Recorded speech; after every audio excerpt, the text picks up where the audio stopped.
کتا ترکن الیہم شیئا قلیلا، مطلب یہ آیت جو ہے اس میں بھی رسول خدا صلی اللہ علیہ وآلہ وسلم کو مطلب خدا کی طرف سے کہا جا رہا ہے کہ اگر عنایت نہ ہوتی تو نزدیک تھا کہ آپ سے لغزش ہو جاتی۔ تو سر اس چیز کو ہم جو معصومیت یا عصمت ہے پیغمبر کی، اس سے کیسے ریلیٹ کریں گے؟ آپ نے ویسے بتایا تھا لاسٹ ٹائم آپ کہ لوگوں کی نظر میں بار بار کہہ رہا ہوں نا کہ آپ لوگوں کی نظر میں معصومیت ایک انڈیپینڈنٹ کوالٹی ہے، اور جی یہی لاسٹ ٹائم خطا کی سب سے بڑی وجہ ہے۔ جی اسی لیے صحیح جواب نہیں ملتا۔ یعنی ہم یہ سمجھتے ہیں کہ اگر ایک انسان معصوم ہے تو گویا کہ وہ اب ذاتی طور پر انڈیپینڈنٹ ہو گیا اپنی عصمت میں، اپنے عمل میں، اپنے فیصلوں میں، اور اسی قسم کی توقعات ہم رکھتے ہیں، جو ایسی باتیں بھی کرتے ہیں کہ جی خدا نہیں چاہ رہا تھا، امام حسین نے دے دیا، اور یہ سب باتیں۔ تو اس کے سب کو پرابلم کی وجہ ہی یہی ہے، اس بات کو نہ سمجھنا کہ وہ لاسٹ جو ٹائم آپ نے کچھ بتایا بھی تھا، ہے۔ جی جی وہ لاسٹ ٹائم آپ نے بتایا تھا کہ ایک جو وحی کے حوالے سے یا پیغام خدا کے حوالے سے عصمت ہے، اور رسول کا اپنا ایک ذاتی نہیں، وہ بات آ، نہیں ہے، وہ بات نہیں ہے۔ مطلب جی یہ ہے کہ وہ جو کچھ بھی ہیں، جو کمالات ہیں، چاہے وہ عصمت ہو یا تصرف در عالم تکوین ہو، اس قسم کی کوئی بھی چیز ہو، وہ بإذن اللہ ہے، اور خدا کے اختیار سے ہے، اور خدا کی قوت سے ہے۔ اور اس چیز کو قرآن کریم میں بار بار بیان کیا گیا ہے کہ اصل اتھارٹی کہاں ہے، اس کو آپ نہیں بھولیں گے۔ صحیح، یعنی بالکل کہ تم اے رسول، آپ کو نہیں پتا تھا یہ سب چیزیں، ہم نے آپ کو غیبی خبر دی، یہ بیانات ہیں قرآن میں۔ ہم سمجھتے ہیں کہ جو بھی انسان ہے نا، کہ جس کو بھی ہم نے مقدس مان لیا ہے، وہ اپنے طور پہ سب کچھ کر سکتا ہے، اور ہر چیز اس کے لیے جو ہے نا وہ مطلب ایک پیس آف کیک ہے، اس کی ہتھیلی میں آ گئی ہے۔ یہ تصور درست نہیں ہے، اس کے ساتھ اور بھی چیزیں ہیں، لیکن ہمیں خود قرآن اور سنت سے یہ سب باتیں ان کی تائید نہیں ہوتی ہے کہ اس قسم کا کوئی نظریہ قائم کیا جائے۔ اور اگر خدا نخواستہ دو باتیں، کہ اگر ہم نے کسی بھی انسان کو اپنے فعل، عمل، ارادے میں خود مختار اور مستقل مان لیا، یا ہم کسی انسان کے بارے میں اس بات کے قائل ہو گئے کہ اس میں اتنا پرفیکشن ہے کہ اب مزید کسی ارتقاء کی کوئی گنجائش نہیں باقی بچی، تو ہم اس کی الوہیت کے قائل ہو گئے۔ یہ بات یاد رکھیے گا، یہ آپ اس کی فضیلت نہیں مان رہے ہیں، آپ نے اس کو خدا مان لیا ہے، اس کو الہ مان لیا ہے، کیونکہ یہ خصوصیات جو ہیں یہ ایکسکلوسیولی خدا کی ہیں، کہ وہ کمال جو از خود ہے، جو مستقل ہے، جو لازوال ہے، یہ خصوصیات صرف خدا کی ہیں اور کسی اور کی نہیں ہیں۔ یہ بات ممکن ہے کہ دوسرے انسانوں کی نسبت ان کا کمال، جیسے میں نے مثال دی تھی کہ آپ اگر ایک گلاس کے پانی کو ایک سمندر کے پانی سے کمپیئر کریں، تو آپ ان کمپیریزن کہہ سکتے ہیں لامحدود ہے، کہ کوئی کمپیریزن نہیں ہے، کوئی حد نہیں ہے اس کے مقابلے میں، لیکن حقیقتاً تھوڑی ایسا ہے کہ دنیا کے سارے سمندروں کے پانی اب جمع کر لیں تو وہ انفینٹ ہیں کیا؟ نہیں ہے ایسا۔ نہیں۔ تو یہ ہمارے جو ہے نا، ہمارے بلیف سسٹم کے اندر یہ بڑے پرابلمز ہیں، اور اسی وجہ سے ہمارا جو زیادہ تر حساب کتاب ہے نا، وہ شرک کی طرف چلا جاتا ہے انفارچونیٹلی۔ یعنی مجھے یہ بات سمجھ میں نہیں آتی ہے کہ ہم بندے اس بات کو کیوں نہیں سمجھتے کہ معصوم کا کمال کمال بندگی میں ہے۔ اس بات کو قبول کرنے کو ہم کیوں تیار نہیں ہوتے؟ ہم اس طرف کیوں جاتے ہیں کہ ہم جس کو بھی مانیں اس کو خدا بنا دیں؟ سر وہ چیز تو یہ کلیئر کون سی ہو گئی سوچ تھی ہے؟ کہ وہ جی کمالات باذن اللہ نہیں ہیں، نہیں، میں وہ آپ کو تو نہیں کہہ کانسیپٹ رہا، کلیئر ہو میں گیا نہیں نہیں، بالکل۔ میں آپ کو پوائنٹ آؤٹ کر کے نہیں کہہ رہا ہوں، میں جنرل بات کہہ رہا ہوں، یعنی کہ جو ایک بہت زیادہ ٹینڈنسیز ہیں اس کی طرف ہوں، میں اشارہ کر رہا ہوں، میں آپ کے اس پہ بات نہیں کر رہا، آپ کا جواب تو میں نے دے دیا۔ جی جی۔ جی جی۔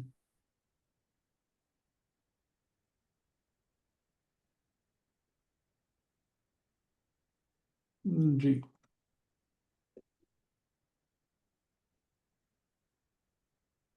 کوئی اور کوشچن یا کوئی بات؟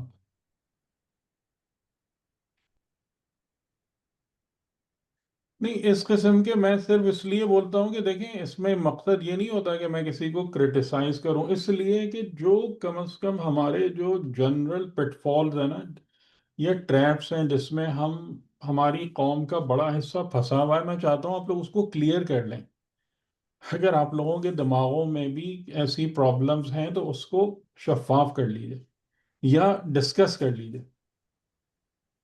نہیں سر، یعنی اللہ کا ہم شکر ہے ہم کہ ہم یہ چیز زبردستی بالکل. نہیں منوانا چاہتے کسی سے کچھ بھی، ٹھیک ہے نا؟ جی. جو بات بھی ہو وہ علم اور دلیل کی بنیاد پر ہو، لیکن اس کو ان تمام چیزوں کو کلیئر کر لیں، کیونکہ یہ مسائل جو ہیں ان کے نقصانات بہت زیادہ ہیں۔ یعنی یہ چیزیں نا انسان کو آگے نہیں بڑھنے دیتی، انسان کو کسی قابل تعریف مقام تک نہیں پہنچنے دیتی، انفارچونیٹلی، کہ اگر ہم اپنے ایمان میں اس قسم کی بیماریاں یا خرابیاں لے کے چلتے رہیں گے تو وہ ہمیں خود پتہ ہے کہ اس کی وجہ سے پھر ہم کہیں کہیں نہیں پہنچ پاتے۔ تو میں اس لیے عرض کرتا رہتا ہوں کہ تاکہ یہ مسائل آپ لوگوں کو وہ نہ کریں، آپ لوگوں کے لیے مشکل کا سبب نہ بنے۔ تو ایسی کوئی بات ہے تو بلا تکلف کلیئر کر لیا کریں، اس کو صاف کر لیں ان مسائل کو۔ نہیں سر، جزاک اللہ. جی اللہ کا شکر ہے کہ اس طرح کے جی کانسیپٹس جی تو جی الحمدللہ کافی حد تک کلیئر ہیں بالکل. کہ جتنے بھی کمالات ہیں یا خصوصیات ہیں، صفات ہیں پیغمبر کی، وہ باذن اللہ ہی ہیں. بس وہ تھوڑا سا میرا خیال ہے کنیکشن کرنے میں میں اپنی بات یہاں پر کر رہی ہوں اس آیت کے ہم، حوالے سے، کہ یہ ایک اگر جو ہے وہ تھوڑا اسکپ ہو رہا تھا. اگر یہ اگر اتنا زیادہ ہائی لائٹ نہیں ہو پایا نا، تو ہم۔ غالباً اس کی وجہ سے زیادہ مسئلہ ہوا ہے. تو اب ہاں میں نے یعنی نوٹس اس کیا کہ پیچھے اگر ہے اتنا ہم، بڑا وہاں. جی، جی۔ لیکن سر یہ آپ کی بات بالکل obviously درست ہے کہ ہمیں یہ چیزیں اپنے آپ کو ریمائنڈ کراتے رہنے کی ضرورت ہوتی ہے، ہر وقت ہوتی ہے. ہاں، کہ اس کی وجہ یہی ہے نا کہ آپ پر اپوزٹ سائڈ سے بمبارڈمنٹ زیادہ ہے، بالکل بالکل. یعنی وہ چیزیں جو آپ کو اس کے مخالف باتیں سمجھا رہی ہوتی ہیں یا بتا رہی ہوتی ہیں۔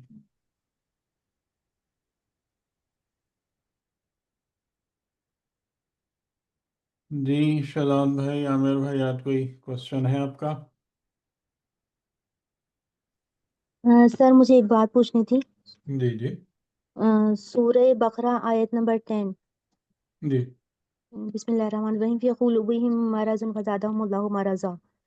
تو ہم، آپ کے ایک لیکچر کو تزکیہ نفس کے حوالے سے میں جو سن رہی ہوں، اس میں تھا کہ قلوب میں جو قلب میں جو بات اترتی نہیں ہے، معرفت ہم، یا جو علم جو نہیں اتر پاتا، جی اس کی وجہ مرض ہوتا ہے، دلوں کا مرض ہوتا جی ہے. جی جی۔ اور پھر اس کے اندر جو ترجمہ ہوا ہے نا، وہ آپ ہمیشہ ہی کہتے ہیں کہ اس کو نہیں اتنا دیکھنا چاہیے، مطلب نہیں دیکھنا چاہیے، نہیں کہ پراپر کانٹیکس میں دیکھنا چاہیے، پراپر. خالی ہاں. ترجمے پہ نہ بیٹھ جائیں آپ اس کو لے کے۔ جی، تو اس کا ترجمہ اس طرح بنے، فی قلوبہم مرض فزادہم اللہ مرضا. پھر اللہ نے ان کے مرض کو بڑھا دیا. یہاں پہ ترجمہ زیادہ لکھا ہے کر دیا، نفاق کی بنا پر. زیادہ کر دیا۔ ہاں، اور اس میں اضافی جملہ یہ دیے گئے نفاق کی بنا پر، یہ جبکہ آیت میں آیت میں اس نہیں کا ہے، ذکر نہیں ہے. آیت میں نہیں ہے، جی نہیں جی. ہے۔ لیکن بات درست ہے، یعنی یہ ایک نتیجہ ہے، آپ اس کو تفسیر سمجھ لیں، کیونکہ یہ آیتیں جو ہیں یہ منافقین کے لیے ہیں۔ جی. یعنی 8 سے لے کر اور تقریباً 22-23 تک جو آیتیں ہیں یہ منافقین کے لیے ہیں۔ تو یہاں پر اس کو پڑھنے کے بعد ہمارے لیے سوال پیدا ہوتا ہے کہ اگر کسی کے قلب میں مرض ہے اور خدا اس مرض کو دیکھ رہا ہے تو اس مرض کو صحت دینے کے بجائے بڑھا کیوں رہا ہے؟ یہ کوشچن ہے نا، جی. کہ اور اس کے فَزَادَهُمُ علاوہ اللَّهُ یہ بھی ہے، مَرَضًا۔ جی، اصل کوشچن مطلب آگے یہ والی بات ہے کہ وَلَهُمْ عَذَابٌ عَلِيمٌ بِمَا كَانُوا يَكْسِبُونَ. وہ جھوٹ بولتے تھے. یکذبون، جھوٹ بولنا ایگزیکٹلی نہیں ہوتا، مطلب جھٹلانا، کذب، جھٹلانا. ٹھیک ہے؟ یعنی کہ انسان جو ہے چاہے وہ اپنی زبان سے کذب کا اظہار کرے، عمل سے کرے، یا اس کو تکذیب کرے، تو یعنی اس کا مطلب یہ ہو رہا ہے کہ وہ جھوٹ ان سے نکلتا ہے، جھوٹ ان سے صادر ہوتا ہے مختلف طریقوں سے. تو یہ بات آپ کو اگر یاد ہو کہ ہم نے شاید پچھلی دفعہ بھی یہ بات کہی تھی کہ انسان کے لیے موسٹ امپورٹنٹ کیریکٹرسٹک اگر صداقت. وہ، جی، اور ہوں. صداقت باطن، اپنے آپ کے ساتھ سچا ہونا. تو کذب جو ہے، کذب و تکذیب یعنی خود جھوٹا ہونا یا جھٹلانا حق کو، تو یہ دونوں چیزیں جو ہیں وہ انسان کو آگے نہیں جانے دیتی. ٹھیک ہے، تو یعنی یہ جھٹلانے کا اب منافقین کا یہی ہے کہ وہ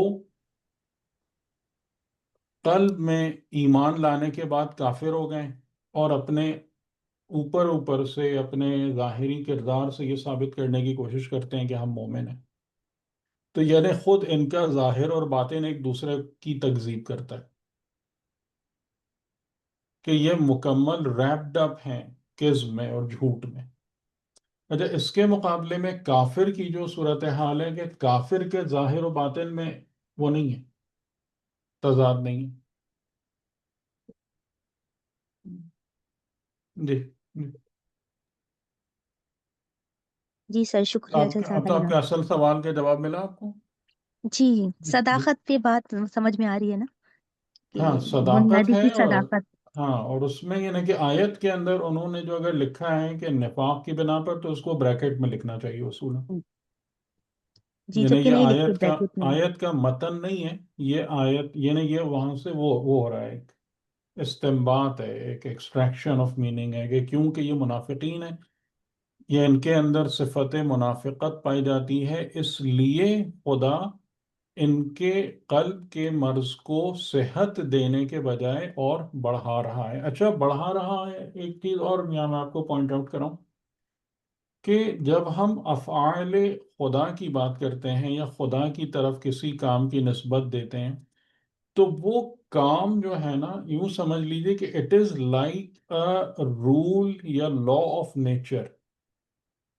صحیح، اس بات کو بھی ہمیں سمجھنا چاہیے. یعنی خدا کا کام جو ہے وہ ایک قانون قدرت کے طور پر ایگزسٹ کرتا ہے. میری یہ بات سمجھ میں آ رہی؟ میں نوٹ کر لیتی ہوں تو سمجھ میں نہیں، زیادہ نہیں آتا ہے. سمجھ میں آ رہی نا. یعنی میں نوٹ میں اور کرتی ہوں. آپ جو کام کرتے ہیں، یہ نظام زندگی اور قدرت میں پایا جانے والا کوئی قانون نہیں ہے، یہ میرا ایک کام ہے، میرا ایک فعل ہے. صحیح ہے، بات سمجھ میں آ رہی ہے؟ کسی ایک حد کام تک. ہے جو میں انجام دے رہا ہوں. جی. لیکن جو کچھ بھی چیز فعل خدا کے طور پر ہم کو بیان کی جاتی ہے، جیسے مثال کے طور پر خدا مومنین کی نصرت کرتا ہے، تو یہ کام نہیں ہے، یہ قانون قدرت ہے. یعنی کیا مطلب ہوا کہ جس دور میں، جس جگہ پر، جس زمانے میں، جس مقام پر مومنین ہوں گے، خدا کی نصرت ان کے لیے آئے گی. بات سمجھ میں آئی؟ صحیح. جی، قانون تو قدرت کے تو حوالے سے اسی بات کرتے طریقے ہیں. سے اگر یہاں پر یہ بیان ہو رہا ہے منافقین کے لیے، یہ جن کے قلوب میں امراض ہیں اور وہ اپنے مرض کو صحیح کرنے کی ایفرٹ نہیں کرتے، تو یہ قانون قدرت ہے کہ اگر ایسے لوگ جو ہیں ان کے امراض قلب میں امپروومنٹ نہیں آئے گی، بلکہ کیا ہوگا، ہمیشہ بدتری پیدا ہوگی. سر، اس کو اس طرح بھی اس لیا جا سکتا ہے نا، کہ جو آپ قانون قدرت کہہ رہے ہیں، ہم، کہ بیمار اگر جس سے پرہیز کرنے کا حکم دیا گیا ہے، وہ اگر شوگر پیشنٹ وہ کھائے گا تو یہ قانون قدرت ہے، وہ بیماری بڑھے نہیں، گی. یہ بات یہاں اس پہ طرح نہیں ہو کہہ رہی. سکتے ہیں. یہ بات یہاں پہ نہیں ہو رہی. ٹھیک ہے، وہ ہے، وہ بھی ایک لا ہے.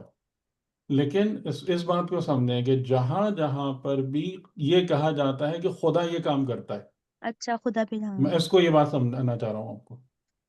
تو خدا کام کرنے کا مطلب یہ نہیں ہے کہ آربیٹریری ون آف ایک کام ہو گیا، جیسے میں اور آپ ایک کام کرتے ہیں. ہوں. وہ کام ہمیں ایک لا آف نیچر کے بارے میں بتاتا ہے. یعنی اس پورے نظام، یہ پورا نظام ہے جو کار خدا ہے، وہی نظام زندگی ہے. یہ میں آپ کو سمجھانا چاہ رہا ہوں. صحیح. یعنی اگر انسان کے قلب میں کذب و دروغ ہوگا، یعنی ظاہر اور باطن میں فرق ہوگا، اگر نعوذ باللہ منافقت کی صفت ہوگی، تو اس کے امراض قلبی صحت پانے کے بجائے اور بگڑتے چلے جائیں گے. یہ قانون قدرت ہمیں یہاں سے یہ سمجھ میں آ قانون رہا ہے. قدرت ہے. صحیح. یہ جو فعل خدا کے ذریعے سے، یعنی جہاں جہاں بھی فعل خدا کی بات آتی ہے، اٹ ہوں. Defines a law of life. یہ نقطہ ہے، کیونکہ ٹھیک. کار خدا جو ہے وہ عین حق ہوتا ہے. وہ ہمارے طریقے سے نہیں ہوتا کہ جی ہم نے ایک کام کیا اور پھر اس کے بعد ہم کہیں اور نکل گئے. تو یہ یہ اصل جملہ بات ٹھیک ہے، فعل خدا قانون قدرت ہوتا ہے. ہے، فعل قانون خدا، قدرت ہے. ہاں قانون ہے، قدرت ہے. قانون زندگی ہے، قانون حیات ہے. آپ کو زندگی کا ایک اصول سمجھاتا ہے وہ، کہ دیکھو یہ ہے، یعنی کہ ایسا نہیں ہے کہ یہ خالی کچھ لوگوں کے ساتھ ہو رہا ہے، یا رسول ہوں. اللہ کے زمانے کے جو منافقین تھے، ہر زمانے میں انسان ایسے ہوں گے، ان کو یہ نتیجہ ملے گا. تو یہ چیز ایک قانون کو بیان کر رہی ہے، نہ کہ کسی خاص موقع پر یا زمانے میں کیے جانے والے کسی کام کو. یہ اہم ٹھیک. پوائنٹ. السلام علیکم سر. جی وعلیکم السلام. سر ایک کوشچن اب تھا ایک کہ سوال یہ اگر چلیں آپ بات کریں. نہیں آپ کرنا شہزاد بھائی، کوئی مسئلہ نہیں. میرا ایک سوال تھوڑا اس میں ہے کہ جو بھی اللہ کی صفات افعالی ہیں ہم، وہ قانون قدرت ہے. مطلب جو بھی قانون نہیں. بنا ہے وہ جی اللہ کی جی جتنی افعالی صفات ہیں وہ نظر آتی ہیں اس میں. کیونکہ میں ذہن میں ایک دم آیا ہے، جو توحید کی ہم معرفت کی بات کر رہے ہیں تو اس میں 3 آپ نے بیان کیے تھے. توحید ہم، ذات ہے، ایک توحید اسماء صفات ہے، جی اور توحید افعال ہے. جی تو توحید افعال کا مطلب یہ ہے کہ جو اللہ نے قانون بنا دیا ہے جس طرح سے ہے وہ ہے، اس کی جو ہاں بھی ٹھیک ہے. تجلی ہوگی وہ ان کی افعالی قرار دی جائے گی. ہاں یعنی خدا جس طریقے سے یا جس چینل سے مخلوقات سے انٹریکٹ کرتا ہے، ہوں وہاں سے جو صفات جنم لیتی ہیں وہ توحید افعالی سے ریلیٹ ہیں. وہ توحید افعالی سے نکلتی ہے. جی. ٹھیک ہے ٹھیک ہے ٹھیک ہے. اور اس کے پیچھے جو توحید صفات ہیں وہ اس کی وہ صفات ہیں جو کہ وہ مطلب آپ افعال اس کے سمجھیے اندر. کہ ہاں وہ آپ سمجھیے کہ یعنی جس طریقے سے انسان کا ظاہر ہے، باطن ہے، عقل ہے، فطرت ہے، تو یعنی جیسے جیسے انسان کے سیلف جو ہے اس کے ڈیپر یا ہائر لیول ہیں، تو توحید اسماء و صفات کی تجلی جو ہے نا وہ آپ کے باطن پر پڑتی ہے اوکے ٹھیک ہے. حقیقتاً. صحیح صحیح صحیح صحیح. ٹھیک ہے. اور توحید ذات کو انسان کی فطرت، نور ہاں فطرت کنیکٹ ہوتا ہے اس سے. اگر آپ کو یاد ہو جو پہلے ہم نے اسی توحید والے دروس سے بات کی تھی، جی سر کہ اسی سے میں اصل توحید یہ ہے کہ انسان کے جتنی بھی میں کا جو شعور ہے نا، جہاں جہاں سے بھی ریلیٹ کرتا ہے، وہ میں ہٹ جائے. ہٹ یعنی جائے. من عرفہ نفسہ بھی ختم ہو جائے، تو پھر حقیقی توحید جلوہ گر ہوتی ہے، جو اوکے توحید ذات کی تجلی ہوتی ہے. ٹھیک ہے صحیح. اور ٹھیک باقی ہے. جو ہماری زندگی ہے، کہ جس میں چیزیں جو ہیں وہ ایک ڈائنامک وے میں رن کرتی ہیں، یعنی ایک تبدیلی ہے، ارتقاء ہے، یا کہیں پر تنزلی ہے، جو ایک ڈائنامک سسٹم آف لائف ہے. تو اس کے ساتھ جب خدا انٹریکٹ کرتا ہے تو اس وقت جو صفات جنم لیتی ہیں وہ توحید افعالی کے زمرے میں آتی ہیں. ٹھیک. صحیح صحیح. کلیئر ہو گیا. صحیح ہو گیا. جی جی جی جی سر. آپ سوال پوچھیے. جی صحیح ہے. اجر اور موت میں جو وہ ڈفرینس ہوتا ہے نا، کیونکہ اجر اجل کا اور ورڈ موت سر. کا. جی جی جی جی اچھا، تو سر اس میں کیا مطلب کہ ڈفرینس کیا ہے؟ یہ بھی اذن اللہ جی اور رضائے. بلکہ اگر آپ کو وہ یاد ہو، وہ ریوائول والے لیکچر ہے، میں نے اس پہ تفصیل سے بتایا تھا. اجل، اور سر توفع اور موت، یعنی 3 جی جی چیزیں جی بالکل. قرآن نے بیان کی. ہوں ہوں اجل یعنی ایک مدت ہے، ہوں ایک ٹائم ہے بالکل. جو اس پہ. ہوں توفع یعنی انسان کو منتقل ہونا ہے، اس عالم میں نہیں ہوں رہنا. موت، موت سب سے مسٹیریس ہے، اس کی حقیقت نہیں پتہ. لیکن اس کے بارے میں جو تھوڑا سا ایک تحقیق کر کے جو میں نے بات کہی تھی، وہ یہ کہی تھی کہ موت کے بارے میں یہ بات سمجھ میں آتی ہے کہ موت وہ چیز ہے جو انسان کو فانی سے باقی بنا دیتی ہے، نفس کو. بالکل بالکل صحیح سر. ٹھیک ٹھیک، ٹھیک ٹھیک. تو اور یہ سر یہ 3 جو چیزیں ہیں جس کا ذکر ہے قرآن. ٹھیک ہو گیا سر. سر یہ سم ٹائمس جو ہے یہ جیسے ہم لوگ، مجھے آپ کی ایک بات یاد آتی ہے کہ اس میں آپ نے بتایا تھا کہ جیسے ہم لوگ نا ریورس کنڈیشن میں جاتے ہیں، جیسے ہم لوگ ظاہری اعمال کر کے تو ہم اللہ تعالیٰ کے قریب جانے کی کوشش کرتے ہیں، جبکہ معصومین جی. علیہ السلام جو ہے ان کے اندر سے یہ سب کچھ. تو سر اس ہوں میں جیسے لیکن سم ٹائمس یہ ظاہری عمل جیسے فار ایگزامپل کہ کوئی ایک انسان اول وقت نماز پڑھتا ہے تو وہ اس کے جی. ریزلٹس دیکھتا ہے. تو یہ ہوں جو ظاہری جیسے اول وقت نماز پڑھنا بھی تو ایک توفیق الہی ہی ہوگا نا، ہوں کہ اللہ تعالیٰ کی طرف سے مل رہی ہوگی توفیق. ہوں تو ہوں یہ اس کے ساتھ کنیکشن ہو رہا ہے. میرا خیال ہے کہ اگر ہم اس پہ اگر تھوڑا سا فوکس کرتے ہیں تو پھر اس کے ریزلٹس لیکن نکلنے شروع ہو جاتے ہیں. بہت سارے لوگ ایسے ہیں کہ جو صرف جی. اول وقت نماز نہیں پڑھتے، اول وقت نماز با جماعت پڑھتے ہیں. اچھا. ہوں جی. ان کی حالت دیکھیں آپ کیا ہاں یہ بھی ہے. ہے. بہت لوگ ملیں گے، آپ خاص طور سے مسجد میں چلے جائیں نا تو بہت لوگ ملیں گے کہ جنہوں نے 20-30 سال سے جو ہے نا وہ نماز جماعت میں باقاعدگی سے حاضر ہوتے ہیں تو اس اول کی وقت. ریزن لیکن تو کچھ لوگ سر اسی لیے اصل چیز معرفت اور تزکیہ ہے. بالکل ایسا ہی ہے. یعنی اگر نفس بامعرفت ہے، اور دیکھیں تزکیے کی جو بات ہے نا، آپ لوگ، مجھے نہیں پتا کہ آپ لوگ تزکیے سے کیا سمجھتے ہیں، لیکن انسان کے اندر جو ایک چیز ایسی ہوتی ہے کہ جس میں بعض اوقات آپ دیکھیں کہ بہت سارے بے دین نظر آنے والے لوگ ہوتے ہیں، لیکن وہ یہ کہتا ہے میں جھوٹ نہیں بولوں گا. میں نے آپ لوگوں کو ایک واقعہ سنایا بھی تھا حاج طیب رضائی کا مجالس میں 2 سال پہلے، کہ اس بندہ خدا نے، حالانکہ وہ بالکل ہی بازار میں بیٹھنے والا شخص تھا، وہ ایک جمنیزیم چلاتا تھا پہلوانی کا وہ، اور اس ایگزیکٹلی کو یاد وہ ہے. ساواک اٹھا کے لے گئی تھی، اور ان کو کہ تم اس بات کو وہ ہوں، مانو کہ خمینی نے تم کو پیسے دیے، بالکل. یہ کیا. وہ سب نے کہا میں سید پہ تہمت نہیں لگا سکتا، ہوں، اور اس چیز پہ اس نے جان دے دی اپنی.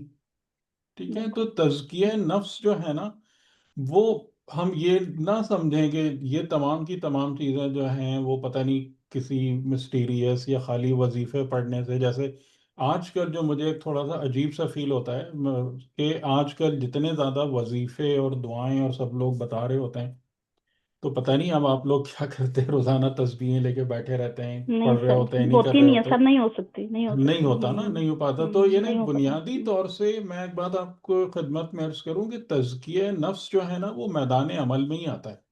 بالکل ایسے. تزکیہ نفس تسبیحیں پڑھنے سے نہیں آتا. جی. جب ہم جاتے ہیں کسی انسان سے انٹریکٹ کرتے ہیں، تبھی ہمیں پتہ چلتا ہے کہ میرے اندر کیا خامیاں ہیں. تبھی مجھے یہ بات سمجھ میں آتی ہے کہ میرے اندر کتنی ریاکاری ہے، کتنی خود پسندی ہے، کتنا تکبر ہے.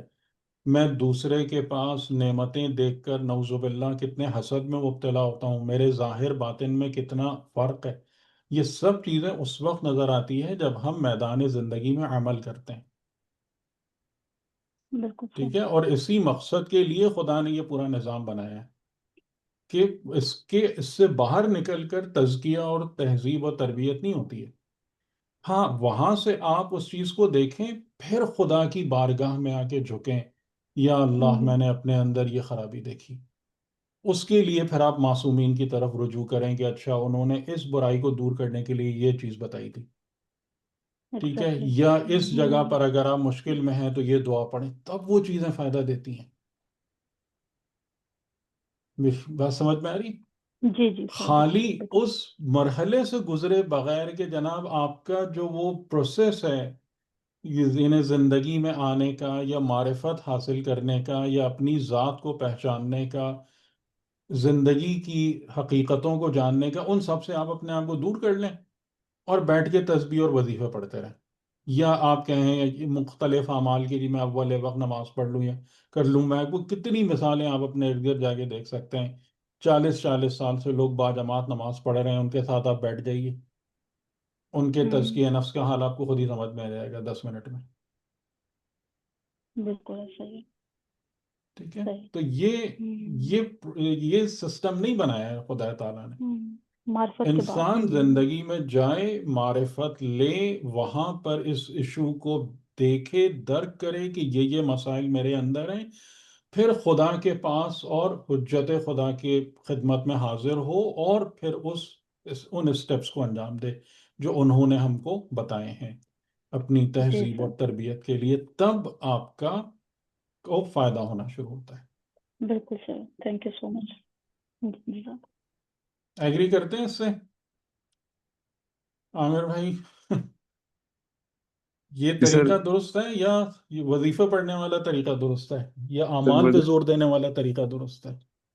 نہیں، حقیقت تو سر وہی ہے، ظاہری بات ہے، لیکن وہ میں تو تھوڑا سا کہتا ہوں کہ اصل میں اول وقت نماز پڑھنا غلط نہیں ہے، وہ بالکل ٹھیک ہے نہیں اور نہیں، پڑھنا چاہیے، وہ لیکن تو ان بہت کی ہی زیادہ کمیاں وہ ضروری ہے، دور کرتے ہیں۔ جی جی، ہاں جی، بہت زیادہ ضروری ہے، لیکن خالی اس کے ظاہر کو سب کچھ سمجھ لینا یہ گڑبڑ جی بات ہے۔ ہاں جی، وہ بعض اوقات ایسا لگتا ہے کہ وہ ہم اس کی بھی نفی کر رہے ہیں، اس کی نفی نہیں کر رہے، ہم، یعنی وہ اچھی چیز ہے، لیکن یہ کہ ساتھ ساتھ جو کمی ہے وہ دور کرنی چاہیے۔ نہیں نہیں، اس کو لفظ اچھا بھی کہنا غلط ہے اس کے لیے، یعنی وہ لازمی اور ضروری ہے، جی جی جی، ہاں جی، وہ تو لازمی ہے، اس میں اچھے یا غیر اچھے کا تو کوئی سوال ہی نہیں ہے۔ بالکل سر یہ صحیح۔ بھی تو ہو سکتا ہے نا کہ اول وقت نماز جو ہے وہ بہت ساری چیزوں اچھائی کی طرف لے کے جا رہی ہوتی ہے، ایسا ممکن ہے کہ نہیں ممکن؟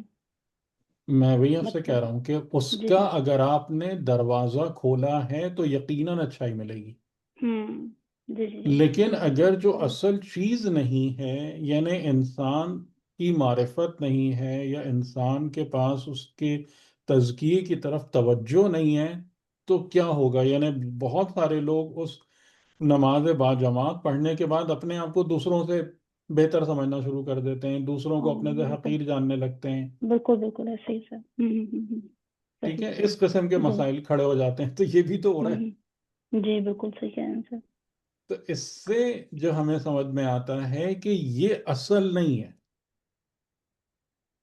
ٹھیک ہے، ان یعنی پریکٹسز کی جو اس کی سیکوینس وہی، معرفت سے شروع ہو ہاں، رہی ہے۔ اس کی وہی مثالیں ہیں کہ جو لوگ خود رسول اللہ کے دور میں نے کتنی دفعہ آپ لوگوں کو یہ مثال دی ہے نا، کہ رسول اللہ کے دور میں ان کے صحابی ساتھی، ان کے پیغام کو آگے بڑھانے والے کون لوگ تھے؟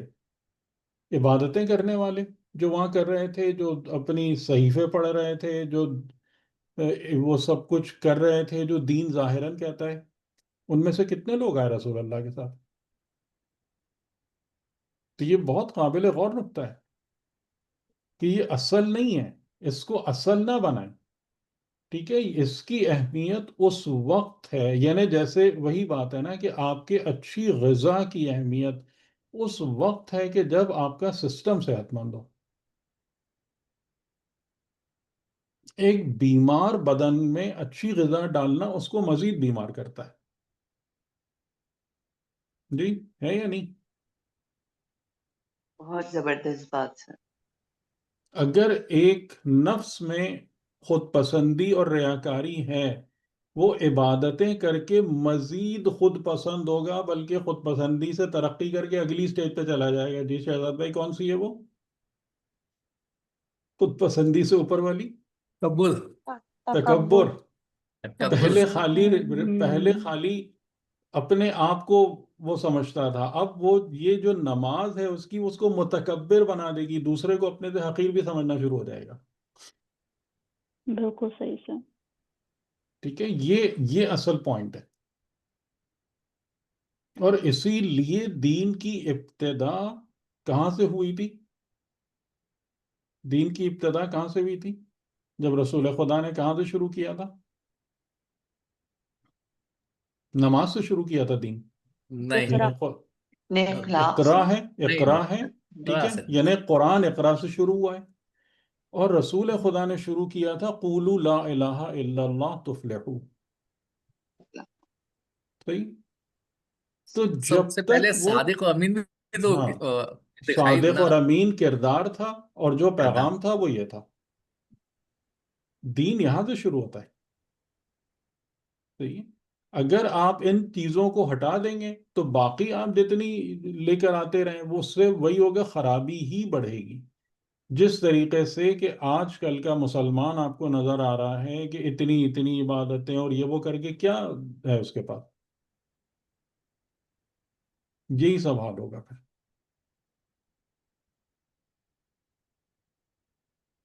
تو اس میں کسی چیز کی نفی نہیں ہے، وہ لازمی ہے، لیکن ہر چیز اپنے ایک صحیح کانٹیکسٹ کو طلب کرتی ہے. اس کا ایک پورا نظام ہوتا ہے کہ جس میں اس کا ایک مقام ہے. تو عبادت کا جو صحیح مقام ہے جس جگہ پر آپ اس کو وہاں پر رکھیں گے تو وہ عبادت آپ کو فائدہ دے گی. یہ والی بات سمجھنا بہت ضروری ہے.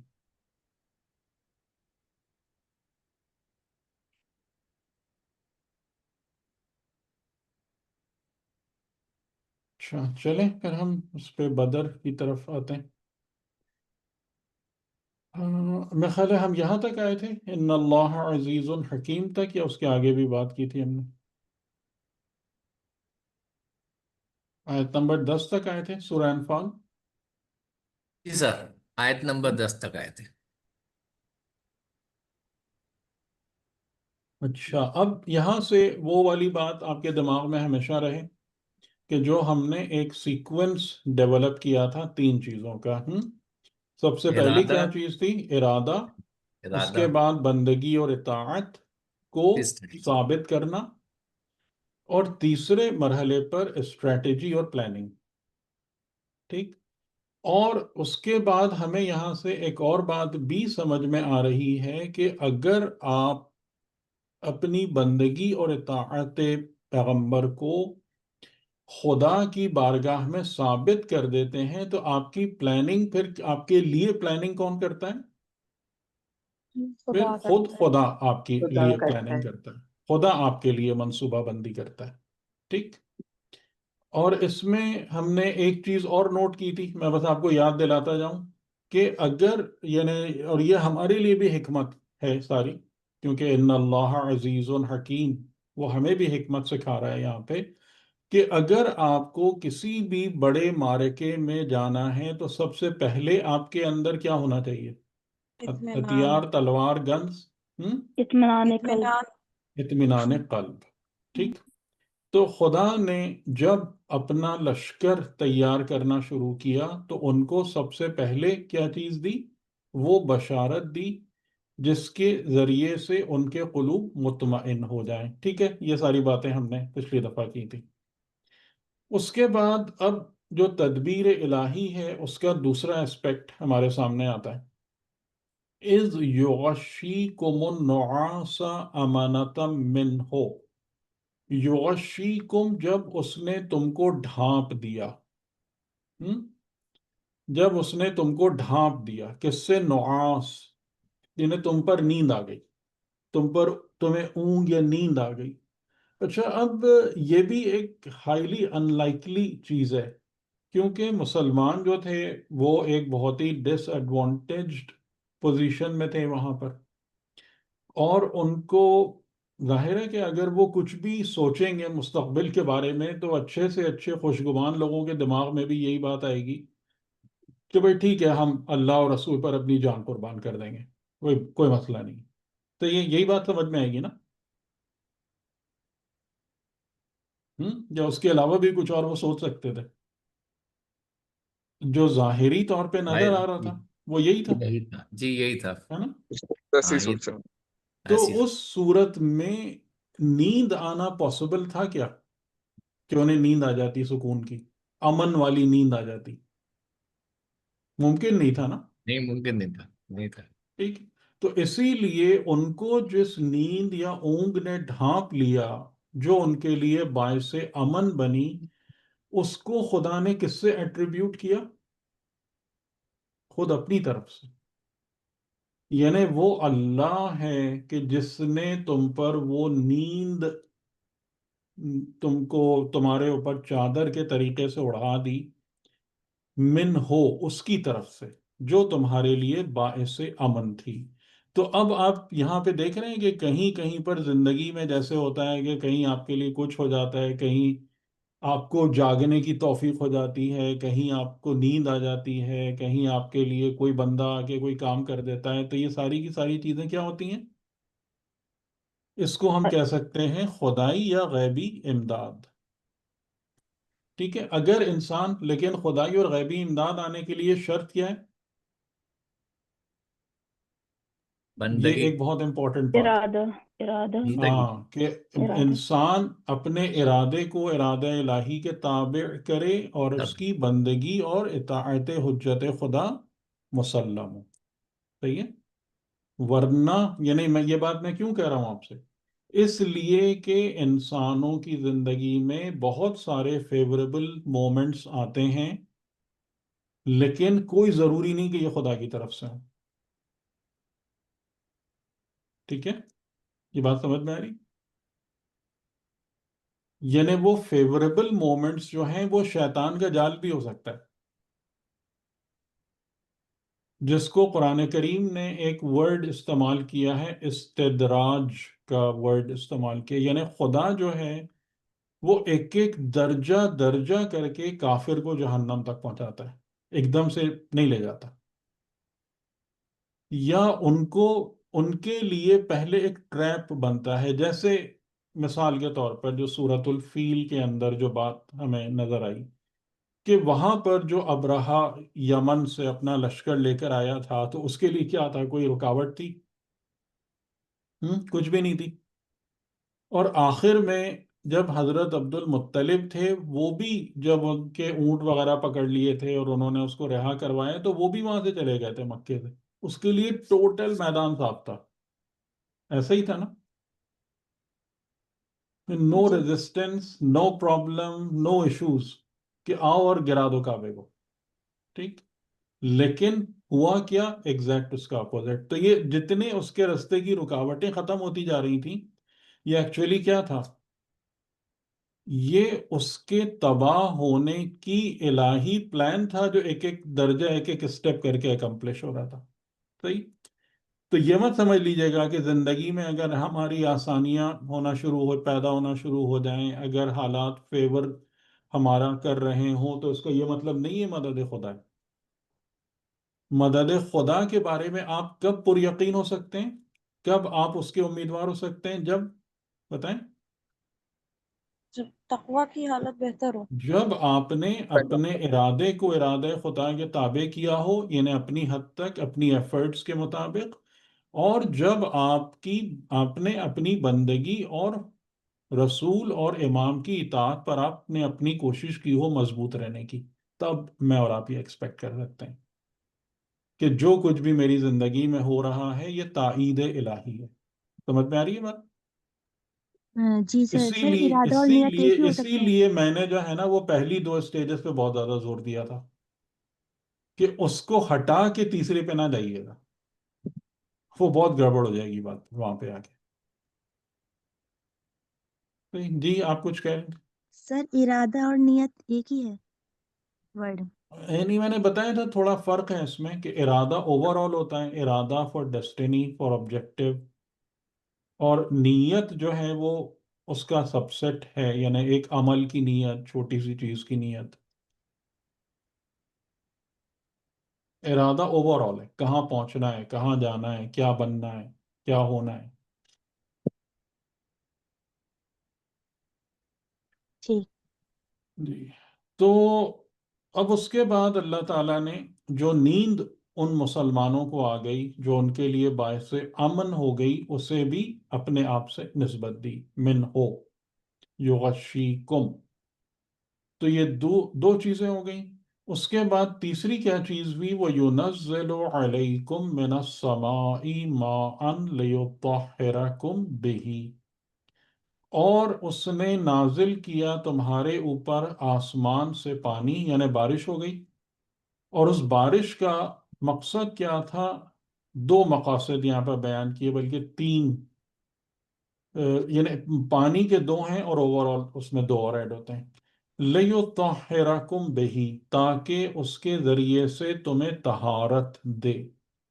اب یہاں پر طہارت جو ہے اس کو اگر ہم اس ورڈ کو کھولنے کی کوشش کریں کہ یہ طہارت کیا چیز ہے، تو اس میں ہم یہ بات سمجھ سکتے ہیں کہ اگر مسلمان فوج جو ہے وہ کتنے 100 کلومیٹر کا فاصلہ طے کر کے اپنے گھر سے ہیں، دور ہیں، تو ان کے کیا خستگی ہوگی، اس میں کتنی ڈرٹ ہوگی، ڈسٹ ہوگی، کتنے لوگوں کو غسل کی حاجت ہو گئی ہوگی، اور اس قسم کے معاملات.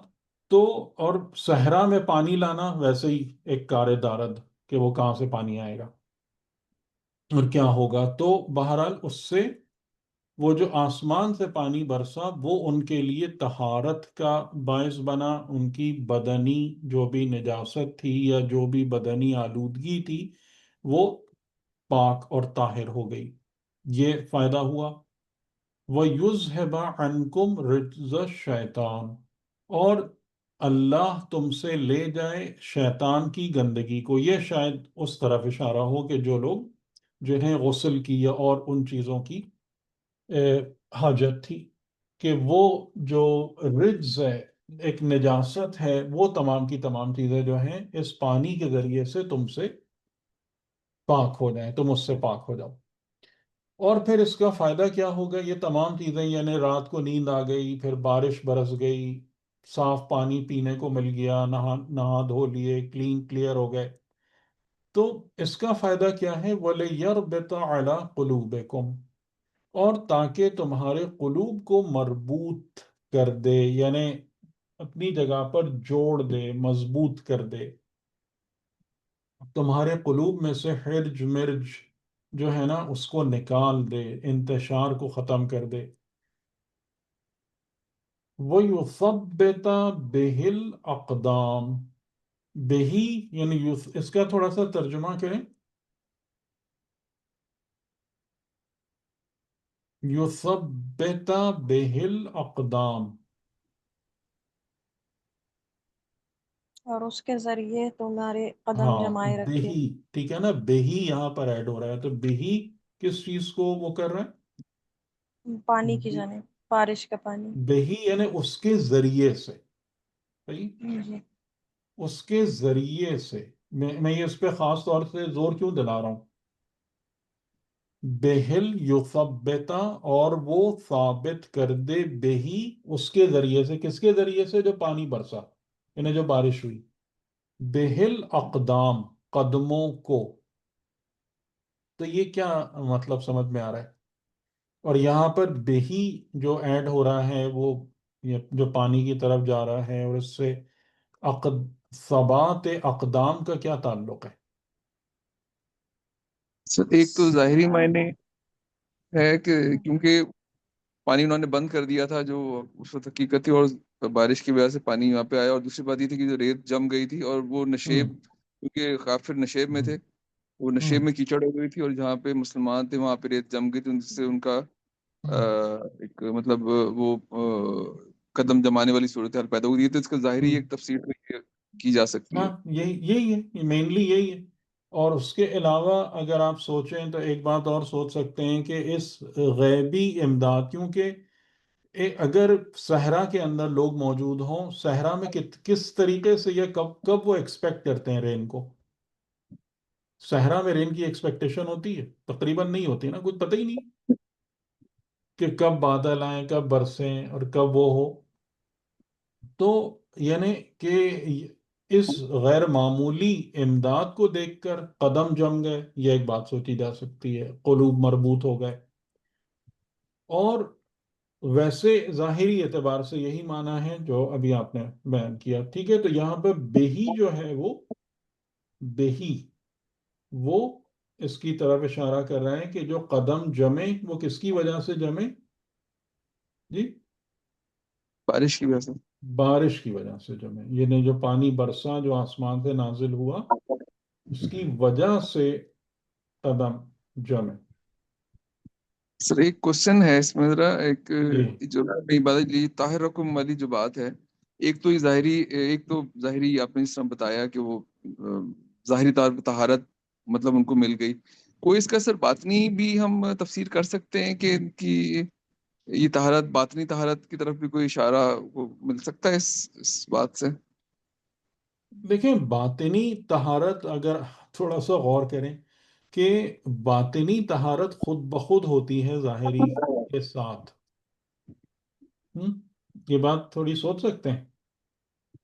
یعنی جیسے اگر مثال کے طور پر کہ خدا مسلمان جو جس حالت میں اس وقت تھے کہ اتنا سینکڑوں میل کا سفر طے کرنے کے بعد خستہ، گرد، دھول، لباس مٹی میں اٹی ہوئی اور یہ سب، اور جیسے میں نے کہا کہ حالت جنابت اور یہ سب کئی لوگ، تو اگر اس حال میں خدا ان کو چھوڑ دیتا اور یہ پانی نہ برستا، تو ان کے باطن یا ان کا، جیسے ہم آج کل کی زبان میں کہیں، کہ ان کا موریل خود بخود ڈاؤن ہو جاتا یا نہیں ہو جاتا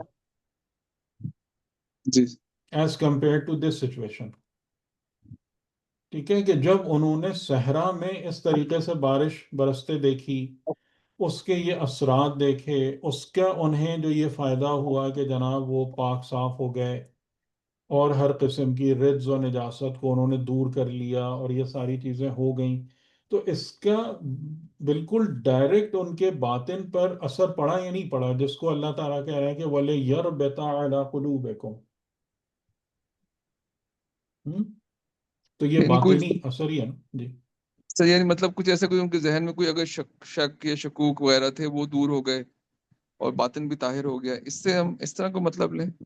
دیکھیں، شک کا دور ہونا تو ہم نہیں کہہ سکتے، لیکن حق کی امداد پر یقین تو یقیناً بڑھا ہوگا، جی ہے نا. یعنی کہ وہ بھی ایک باطن کی بہت بڑی کوالٹی ہے کہ جب انسان کو اللہ کی مدد پر یقین ہو جائے، یعنی کہ خدا ہمارے ساتھ ہے، یہ بذات خود باطن کو بوسٹ دینے کے لیے بہت فائدہ مند ہے. تو وہ چیز یعنی یعنی اس کے ساتھ ساتھ ہی چل رہی ہے. جی یعنی سر بارش برسا کے خدا رب العزت نے اس چیز کو، جو مجھے سمجھ آ رہا ہے، اس چیز کو بھی ظاہر کیا کہ وہ ان کے ساتھ ہے. یعنی جی ظاہر بالکل. اور باطن دونوں میں، ظاہر جب پاک ہو گیا تو باطن میں مضبوطی آ گئی.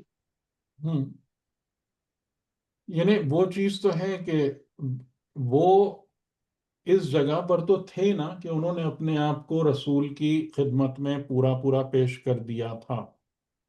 بالکل اب ہم اس کو یوں سمجھ سکتے ہیں کہ جو ظاہری مسائل ہوتے ہیں وہ مومنین کا بھی مورائل ڈاؤن کرتے ہیں. بالکل اگر ایسا یعنی ہے. جیسے ہم اپنے ملک میں دیکھتے ہیں کہ جی مسائل مسائل مسائل، تو اچھے خاصے مومنین بھی بیچارے پریشان ہو جاتے ہیں، کیا کریں ہم. ٹھیک، اس صورت میں اگر آپ کو بالکل فی الغیب ایک چیز آپ کے سامنے ایسی آ جائے جو آپ کے امیجیٹ برننگ پرابلمس کو سالو کر دے، تو اس کی وجہ سے آپ کے قلب میں ایک مضبوطی، ایک منظم ہونا، قلوب کا پیوست ہونا، یعنی پیوست سے مراد منتشر نہ ہونا، تو یہ سب کی سب چیزیں بھی ہوں گی نا. یعنی ظاہری طور سے تو آپ کو جو بینیفٹ مل رہا ہے سو مل ہی رہا ہے، لیکن باطنی طور سے بھی آپ کا خدا کی مدد پر یقین، آپ کا خود اپنے قلب کے انتشار کو کم کرنا، اپنے اقدامات اور اپنے اعمال میں مضبوطی کا حاصل کرنا، یہ سب چیزیں بھی ساتھ اس کے ایڈ ہوں گی یا نہیں. بالکل سر. ٹھیک ہے، تو یعنی خدا کے کام ایسے ہی ہوتے ہیں. تو یہ خدا کے کام کیا ہوتے ہیں کہ جو ہر چیز کو بینیفٹ دیتے ہیں. خالی اس میں یہ نہیں ہوتا کہ آپ کا صرف ظاہر کو فائدہ ہو رہا ہے یا باطن کو ہو رہا ہے یا فرد کو ہو رہا ہے یا اجتماع کو ہو رہا ہے. تو ایسا نہیں ہے. یعنی اگر خدا کسی سے برکتیں اٹھاتا ہے نعوذ باللہ، تو اس کا اثر بھی ہر جگہ جاتا ہے، اور اگر خدا کی رحمتیں نازل ہوتی ہیں تو وہ بھی آپ کے ہر اسپیکٹ کو بینیفٹ دیتی ہیں، فائدہ دیتی ہیں. اس چیز کو یاد رکھیے. سر یہاں پر ایک اور بات بھی ذہن میں آ رہی ہے کہ جی جیسے آپ بات کر رہے ہیں کہ ارادہ بہت امپورٹنٹ ہے، سب سے پہلی چیز ارادہ ہے، اور جی بندگی اور اطاعت رسول کے ساتھ اسٹریٹجی پھر اللہ کی مدد شامل حال ہوتی ہے. جی اور تو اگر یہی سب سیکوینس ہم جنگ احد کے لیے دیکھیں، تو نہیں تھا نا، اطاعت میں کمی ہو گئی. ایک چیز نہیں اطاعت تھی، میں ہی تو اطاعت گڑبڑ رسول ہوئی میں تھی. مائنس ہوئے تھے. اطاعت میں ہی تو ارادہ تھا، گڑبڑ ہوئی تھی. لیکن ارادہ ارادہ جو ظاہراً شروع ہوا موجود تھا. تھا، ٹھیک ہے، ارادہ ہاں، ظاہراً موجود تھا، لیکن انہوں نے اپنی بندگی اور اطاعت کو ثابت نہیں کیا، اس پر نہیں آئے وہ. تو دیکھیں اور پھر وہ بات کور پلٹ گئی. گروپ والی بات، وہ جو کور گروپ ہے بات اس کی پلٹ وجہ گئی. سے ہوتا. کور گروپ کی وجہ سے بچت ہو گئی، ورنہ تو حساب صاف ہو جاتا. اچھا، صحیح. جی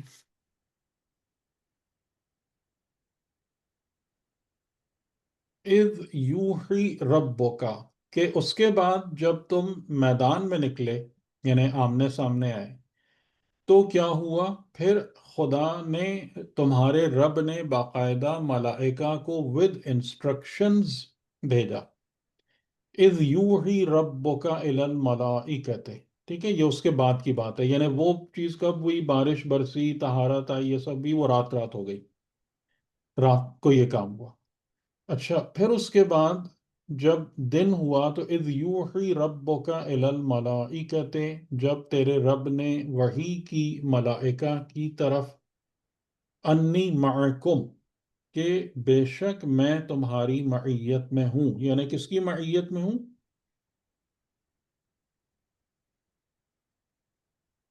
جی، انی معکم سے مراد کیا ہے؟ کس کی معیت میں ہوں؟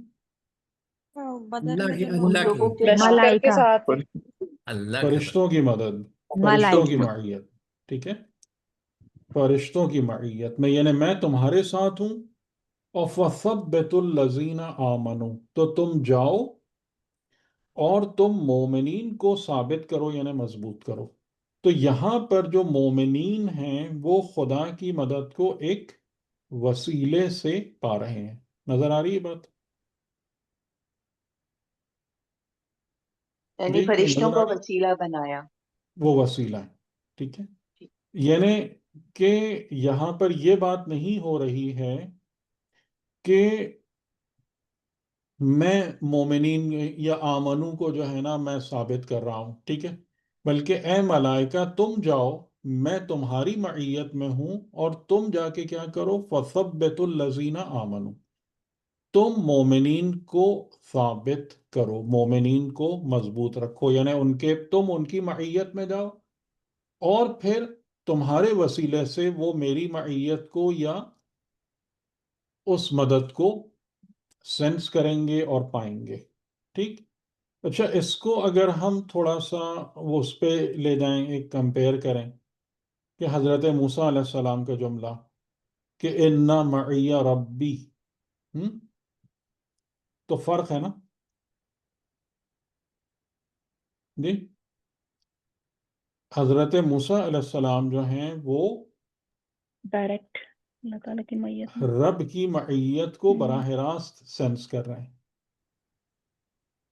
ٹھیک ہے، اس کے لیے انہیں کسی ملک یا فرشتے یا وسیلے اور اس کی ضرورت نہیں ہے. جی ٹھیک ہے، یہ سر فرق سمجھ میں آ رہا سر سر یہاں اس پر لیے کہ تھوڑی وہ سی نبی کنفیوژن ہو ہیں. رہی ہے. ہے؟ جی جی بولیے.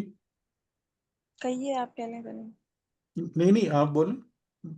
سر یہ معاکم جو ہے، یہ جو الذین آمنو ان کے لیے نہیں ہو سکتا کہ کیوں؟ اللہ تعالیٰ فرشتوں کی طرف وہی کر رہا ہے کہ فرشتے جا کر مومنین. نہیں نہیں، کیسے ہوگا؟ چلیں آپ زبان کے قاعدے سے مجھے بتائیے کہ یہ معکم میں ہم آمنو کو کیسے شامل کریں؟ لینگویج مطلب دیکھیں نا، یہاں سے لینگویج دیکھیں نا، اس جیسے کو بتائیے. مطلب ڈائریکٹ سپیچ یہاں پر ہو رہی ہے. مطلب ڈائریکٹ سپیچ اوپن کرتے ہوئے ہم یہاں پہ یہ کہہ سکتے ہیں کہ یقیناً میں تمہارے ساتھ ہوں. یہاں تک یہ بریکٹ کلوز ڈائریکٹ سپیچ کا، اور پھر فَثَبِّتُوا الَّذِينَ آمَنُوا. وہی ایک ہی وہی ہے نا، ایک ہی اسٹیٹمنٹ ہے نا. اذ یوحی ربک، جب تیرے رب نے، ربک یعنی بات پیغمبر کی ہو رہی ہے، جی مومنین سے نہیں ہو رہی. جی جی. جب تیرے رب نے وحی کی الی الملائکۃ، ملائکہ کی طرف، اور وہ خدا وعدہ کر چکا تھا کہ ملائکہ میں بھیجوں گا. انی معکم، کہ میں بے شک تمہاری معیت میں ہوں. تو خطاب مخاطب کون ہے؟ کون مخاطب ہے؟ کم کس کی طرف جائے گا؟ سر ملائکہ. تھوڑی سی کنفیوژن ہے، مجھے تھوڑی سی کنفیوژن ہے یہاں پر. کیسے؟ بہرحال نہیں نہیں، کنفیوژن کی کوئی جگہ ہی نہیں ہے یہاں پہ. ملائکہ کی کنفیوژن طرف. کی کوئی جگہ ہی نہیں ہے. آپ لینگویج دیکھیں نا. ہم نے سب سے پہلا اصول کیا بنایا تھا قرآن سیکھنے کا؟ لفظی ترجمہ. جو الفاظ ہیں سب سے پہلے ہمیں اس کو ڈھنگ سے سمجھنا ہے. جی اگر ہم اس جگہ پر ہی گڑبڑ کریں گے تو ڈیفینیٹلی کنفیوز ہو جائیں گے معنی. اس بالکل. میں کوئی شک نہیں ہے. معنی تو نے تو پھر خلط ملط ہونا ہی ہے اگر ہم لفظ قرآن کے اندر کوئی گڑبڑ کریں گے یا مسٹیک کریں گے. تو بالکل سیدھا ہے، انی معکم الی الملائکۃ. یہاں پر ملائکہ جو ہیں وہ سنگولر ہے یا پلورل ہے؟ پلورل ہے. پلورل ہے، تو معکم کا بھی سینس بالکل پراپر بن رہا ہے. یعنی مثال کے طور پر اگر خدا کہتا کہ میں نے اللہ نے وحی کی الی الملک انی معکم، تو ہمارے دماغ میں آتا کہ اچھا بھئی یہ جو بات ہو رہی ہے وہ ایک سے ہو رہی ہے، واحد سے ہو رہی ہے، لیکن انی معکم جو ہے یہ پلورل کیسے ہو گیا؟ تو ہم کچھ سوچتے ہیں اس بارے میں، یا ایسا بھی نہیں ہے. اور پھر وہ جو آئیڈیا ہے وہ اور اس لیے بھی پیچھے چلا جاتا ہے کہ اس کے بعد بھی ایک انسٹرکشن ہے. یہاں پر بات ختم تھوڑی ہو گئی انی معکم پہ، اس کے بعد بھی ہے فثبتو. اب یہ فثبتو کس سے بات ہو رہی ہے؟ ملائکہ سے. پھر کہ پس تم ثابت رکھو، تم ثابت کرو الذین آمنو، ان لوگوں کو جو ایمان لائے. تو اس میں مومنین کہاں ہے خطاب میں؟ وہ تو ایک صحیح. تھرڈ پرسن ریفرنس کے طور پر ان کا ذکر آ رہا ہے، اس خطاب میں کہاں شامل ہے؟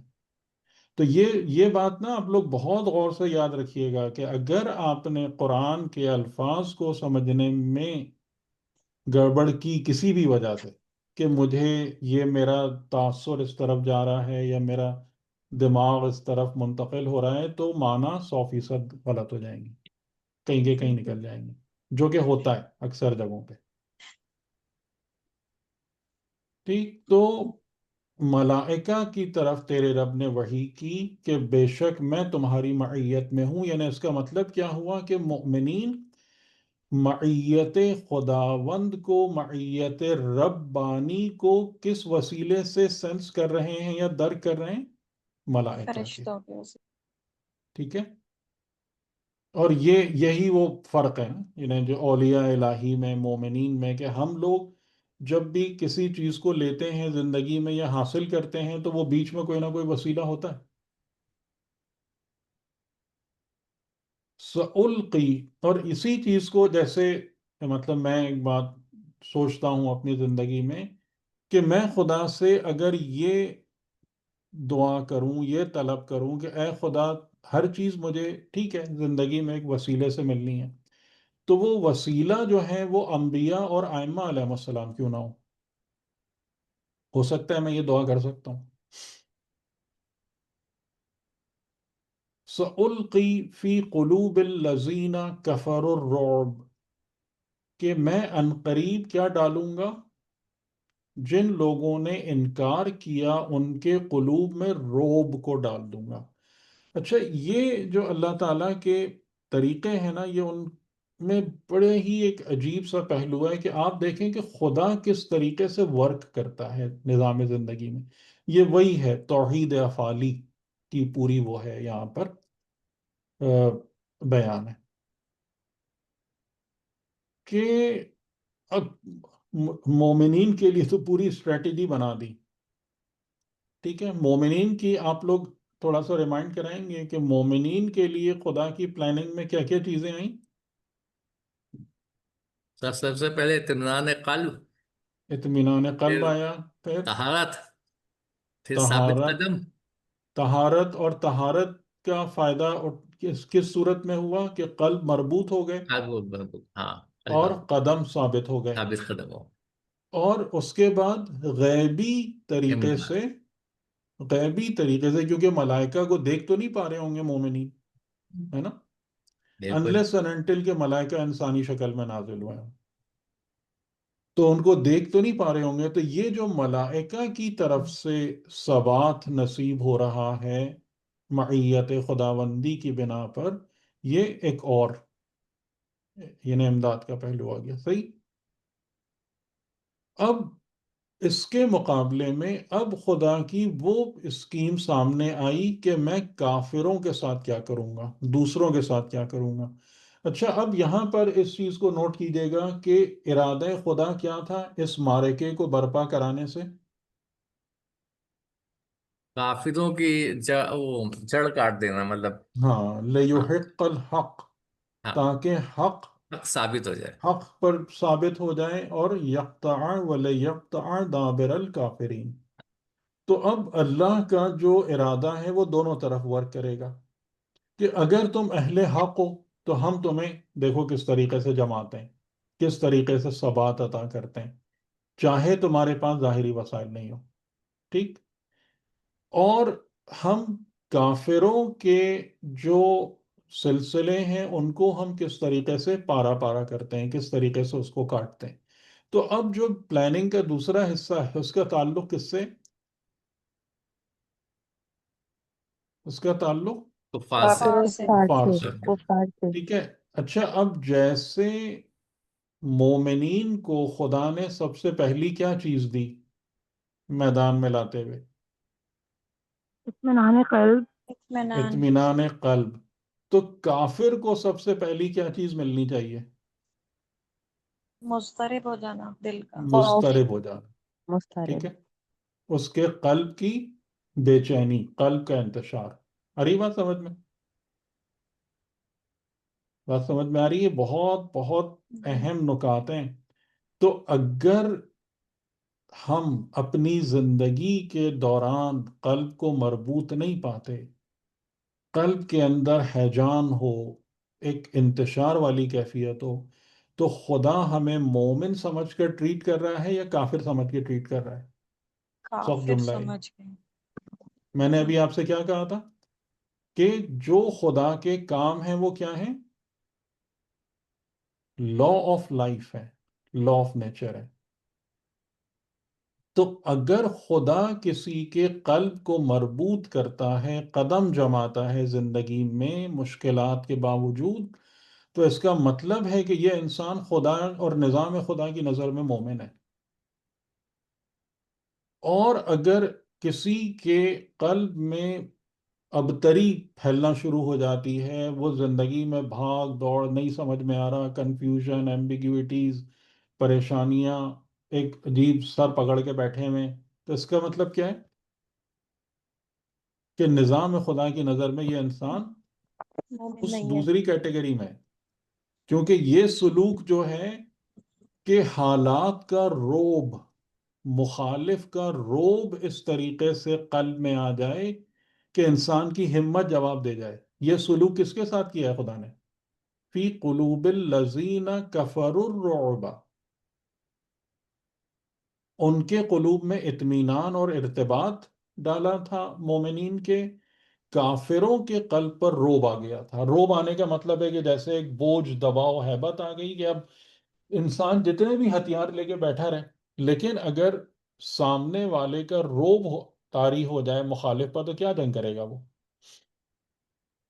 تو یہ تو خدا بہت سمپل وے میں ایکٹ کرتا ہے. بہت لمبی چوڑی سائنس نہیں لگ رہی ہوتی یہاں پہ کہ آپ کہیں کوئی بہت پیچیدہ نظام ورک کر رہا ہے. سادہ نظام کہ اگر مومنین کو قلب کو اطمینان اور ارتباط دے دیا، کافروں کے قلوب میں روب اور ہیبت ڈال دی، تو آدھی جنگ تو وہیں ختم ہو گئی. بتائیں، بات صحیح ہے یا نہیں؟ جی سر، بالکل. ہم؟ یہ تو ہم؟ ختم ہو گئی. ٹھیک ہے. اب تو صرف میدان میں آ کے پریکٹیکلی شکست دینے والی بات رہ گئی، دینے والی بات. ورنہ وہ جنگ تو گئی، ختم ہو گئی. درست. تو میں یہ کام کروں گا. تو خدا کی جو پلاننگ ہے وہ کیا ہے؟ وہ دونوں طرف جا رہی ہے نا. ارادہ خدا دیکھیں یہاں پہ، اس کو اگر آپ یاد کریں کہ ارادہ خدا دونوں طرف جا رہا ہے. اَن یحق الحق بکلمات ہی، یہ مربوط بمومنین ہے. یہ کام کون کرے گا؟ مومن کرے گا، یا مومن کے ذریعے سے انجام پائے گا.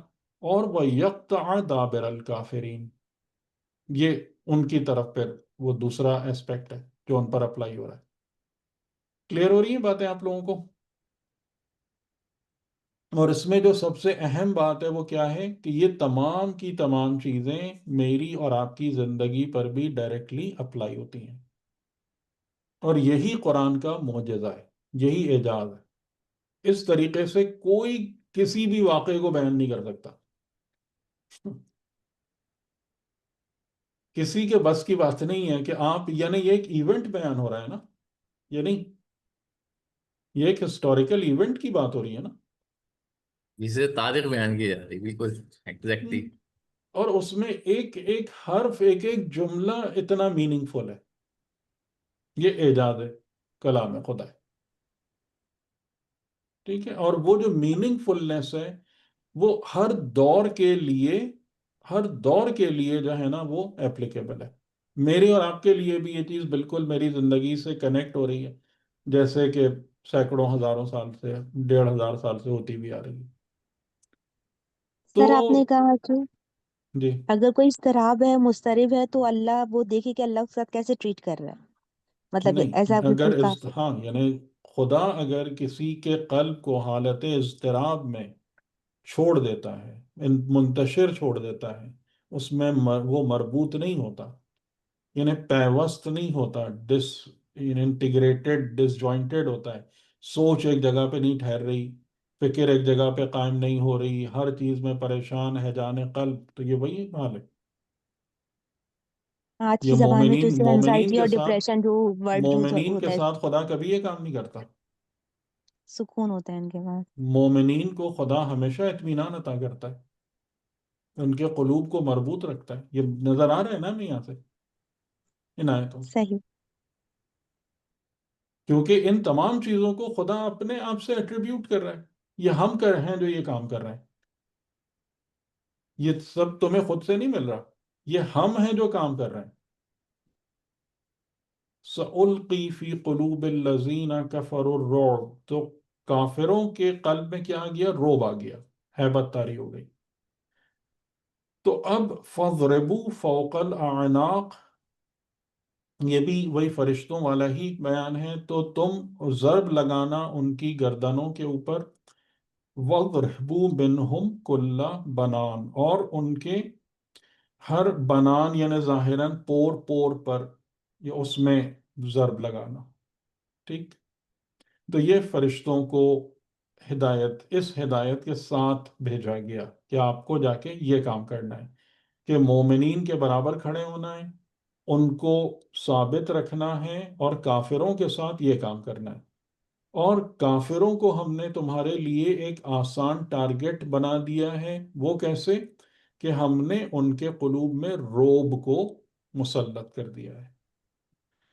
اچھا، اب سوال یہ ہے ایسا کیوں ہے؟ جی جی ایک سوال سر، یہ یہاں پہ اس آیت کا تھوڑا سا مشکل ہوتی ہے کہ یہاں پہ ایسا فرشتوں کو بول کے دکھایا جیسے وہ انسانی یعنی ہوں ہوں یعنی انسانی روپ میں ہے. میں جیسے ہیں. صحیح، تو ٹھیک. کیا کچھ تو لوگ مفسرین کہتے ہیں کہ ہے کہ وہ انسانی روپ کے مطلب مسلمانوں کے ساتھ انسانی روپ میں لڑے ہوا کے نا جنگ جی جی بدر میں. اور کچھ کا یہ بھی ہے کہ صرف یہ اطمینان قلب ہے تھا، اور ایسا کچھ حقیقی نہیں تھا، لیکن صرف یہ ایک مسلمانوں کا اطمینان قلب تھا. اور یعنی کہ 5000 فرشتے یا 3000 فرشتے، مطلب فرشتوں کے لیے ایک فرشتہ بھی کافی ہے ان سب اتنے سے لوگوں کے لیے. تو ایسی تو مطلب کوئی ایسی چیز نہیں، خود فرشتوں کی طاقت اور انسان کی طاقت کا تو نہیں. تو اس کا اثر ہم کس طرح ہم اس کو سمجھیں، انٹرپریٹ کریں ظاہری طور پہ کہ کیا ایکچولی کیا وہاں پہ سین بنا تھا. دیکھیں، اب ایکچوئل سین تو ظاہر ہے کہ جو لوگ تھے وہی بتا سکتے ہیں، لیکن جو آیت ہے وہ یہ بتا رہی ہے کہ فرشتوں نے کسی بھی شکل میں آ کر لیکن جنگ میں حصہ لیا ہے. ٹھیک ہے، یعنی وہ انسانی صورت میں اترے تھے، نہیں اترے تھے، یا کچھ اترے تھے تھوڑے سے سامنے. یعنی جیسے یہ بھی ہوتا ہے نا کہ اگر 3000 کا لشکر ہے تو وہ کچھ لوگ آگے جاتے ہیں کہ بھئی جتنی ضرورت ہے تم جا کے سنبھالو، تو اس سے کام نہیں ہوگا تو پھر آگے دیکھیں گے. تو اس قسم کی کوئی صورتحال ہو سکتی ہے. لیکن جب یہ نا، جیسے میں اس کی دوسری مثال آپ کو دوں کہ خود قرآن نے جو وہ واقعہ بیان کیا ہے ان ملائکہ کا کہ جو قوم لوط پر عذاب کی خبر لے کر آئے تھے، وہ بالکل انسانی شکل میں تھے، ہے نا.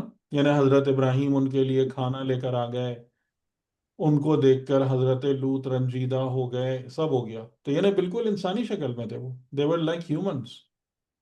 لیکن انہوں نے اس بات کو بیان کیا کہ نہیں، ہم انسانی شکل میں ہیں. اس کو ہم نے کیا بیان کیا تھا، آپ کو یاد ہے؟ ایک لفظ ہم نے یوز کیا تھا اس کے لیے، یہ کیا ہوتی ہے، یہ اس سسٹم کا کیا نام ہے؟ یاد تمثیل. نہیں. تمثیل. تمثیل. تمثیل. صحیح ہے. تمثیل. تمثیل یعنی جیسے حضرت مریم کے لیے جو حضرت ہوا وہاں بھی جی. وَتَمَثَّلَ لَهَا، ٹھیک ہے، یہ جی جی. تمثیل ہے. لیکن اس تمثیل کے نتیجے میں جو ملائکہ جو آتے ہیں یعنی انسانی شکل میں ہوتے ہیں، دے ایکٹ لائک ہیومنس، بجائے اس کے کہ ہم انہیں انسانوں میں کاؤنٹ کریں. تو یہ مثالیں موجود ہیں. اور اس حوالے سے جیسے علماء نے جو تحقیق کی ہے تو وہ یہ بتاتے ہیں کہ ملائکہ کے درجات ہیں. ٹھیک ہے، ہم تمام ملائکہ کو ایک کیٹیگری میں ڈالتے ہیں، ایسا بالکل بھی نہیں ہے. تو وہ ملائکہ جو زمین کی زندگی میں زمین کے پورے سسٹمز کے ساتھ انٹریکٹ کر رہے ہوتے ہیں، ان کا میٹیریل ڈومین سے تعلق جو ہے نا وہ بہت زیادہ فاصلہ نہیں رکھتا ہے.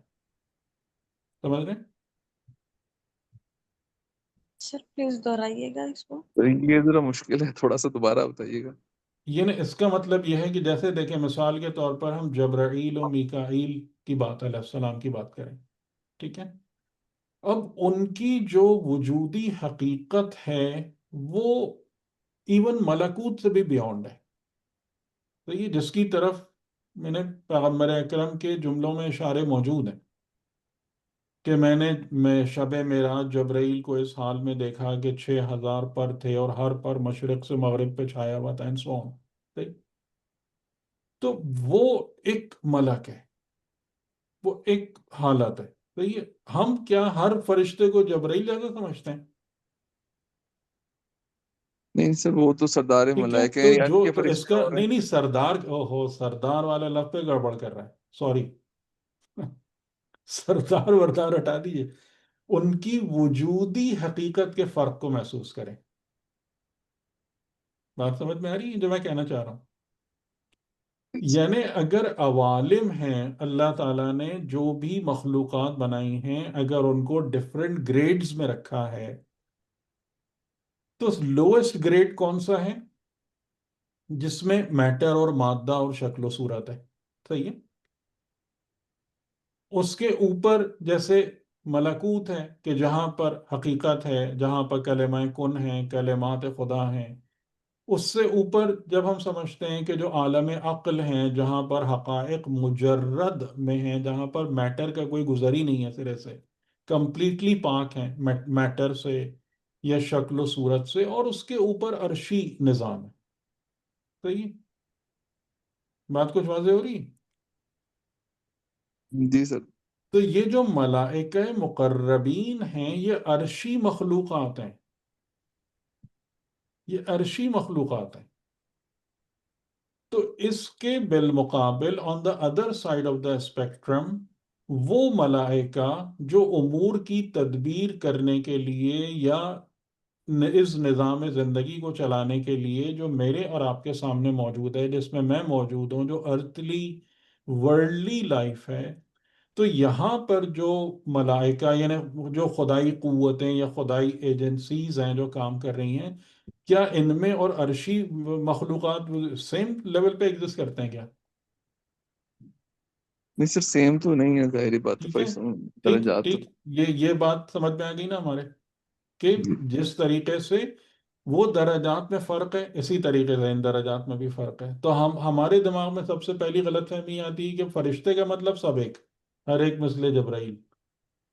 اور اسی لیے ہم جبرائیل علیہ السلام کے بارگاہ میں بعض اوقات گستاخی بھی کرتے ہیں، اپنی شاعری میں الٹی سیدھی باتیں کرتے ہیں، اس لیے کہ ہم ان کے اس مقام کو نہیں پہچانتے، اس درجے کو نہیں جانتے کہ عرشی مخلوق کیا ہوتی ہے، اس کی عظمت کیا ہوتی ہے. ٹھیک، تو اب پوائنٹ نمبر 2 کہ وہ ملائکہ جو زمینی زندگی کے ساتھ مربوط ہیں، ان میں ان کی آپ کہہ لیں کمپوزیشن میں، ان کی وجودیت میں، ان کی حالت میں میٹر یا میٹیریل لائف سے بہت زیادہ دوری نہیں ہے. میرا جملہ سمجھ میں آیا؟ جی. ٹھیک ٹھیک، یہ بات سمجھ میں آ گئی نا ہمارے، کہ جس طریقے سے وہ درجات میں فرق ہے اسی طریقے سے ان درجات میں بھی فرق ہے. تو یہ تھوڑا سا بات مجھے نہیں سمجھ آ رہی کہ میٹیریل لائف کو تو پھر ہم جب میٹر بات کریں گے تو وہ میٹر تو یعنی جیسے مثال کے طور پر چلیے اور مثال دیتے ہیں، ہم سائنس سے مثال لے لیتے ہیں کہ آپ کی جو مٹیریل لائف ہے وہ بنیادی طور پر کس سے گورن ہوتی ہے؟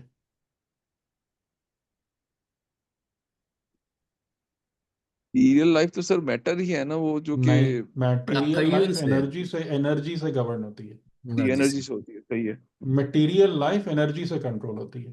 آپ اس صحیح انرجی کو وہ ملک سمجھ لیں جو صحیح یہاں کی زندگی کو کنٹرول کر رہا ہے، جو یہاں کی زندگی کے لیے خدا کی طرف سے مدبرات امر ہیں. ٹھیک، وہ انرجی میٹر کے ساتھ انٹریکٹ کرتی ہے کہ نہیں کرتی؟ جی جی. لیکن ڈائریکٹ سر وہ ریلیٹ ہے نا انرجی اس سے. تو بات اور اس سمجھ کو میں آ رہی ہے؟ یعنی انرجی اب کو اس کو اگر آپ اس کو یوں سمجھ لیں کہ وہ انرجی جو اس جہان میں میٹر کے ساتھ انٹریکٹ کرتی ہے، اور وہ انرجی جو عرش پر حالت تسبیح میں ہے، بہت بڑا فرق ہوگا ان دونوں انرجیز میں یا نہیں ہوگا؟ جی جی سر، فرق تو ہے، اس میں تو کوئی شک نہیں تو ہے. بس یہ ہے. تو یعنی اب آپ کو بات سمجھ میں آ رہی ہے کہ جو ملائکہ یعنی جو انرجیز یہاں پر موجود ہیں وہ مادے کے ساتھ ان میں بہت زیادہ گیپ نہیں ہے، وہ ایزیلی انٹریکٹ کر سکتے ہیں. یعنی اگر آپ اس کو جائیں کہ matter can be converted into energy and energy into metre,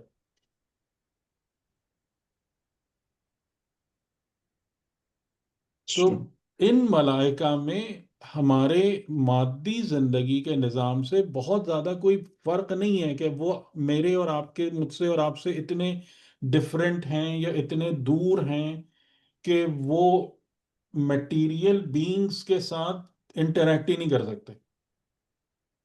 کیونکہ مجھے آپ لوگوں کے سوال سے جو ہے نا یہ ابہام فیل ہو رہا ہے.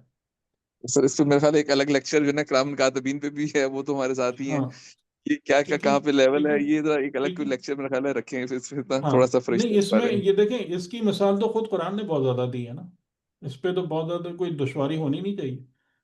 یعنی وہ ملائکہ جو اس زندگی کے نظام کو کنٹرول کر رہے ہیں وہ بیک اینڈ فورتھ ہوتے رہیں، اور ابھی بھی آپ کو نہیں پتا، ابھی بھی آپ کو نہیں پتا، بہت سارے مواقع پر آپ کو نہیں پتا کہ انسانی شکل میں آپ کس کو دیکھ رہے ہیں. کیونکہ ان ان مخلوقات کو جو انرجی کی فارم میں ہوتی ہیں، ان کے پاس اگر اذن خدا موجود ہو تو یہ پاسبلٹی ہے کہ وہ انسان کی صورت میں آ جائیں یا انسان کی شکل میں آ جائیں. تو بہت واقعات ہیں.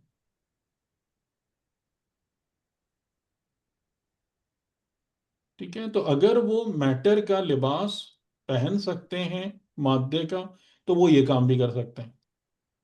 وَضْرِبُوا فَوْقَ الْأَعْنَاقِ یا وَضْرِبُوا مِنْهُمْ كُلَّ بَنَانٍ، تو یہ پھر کوئی مسئلہ نہیں.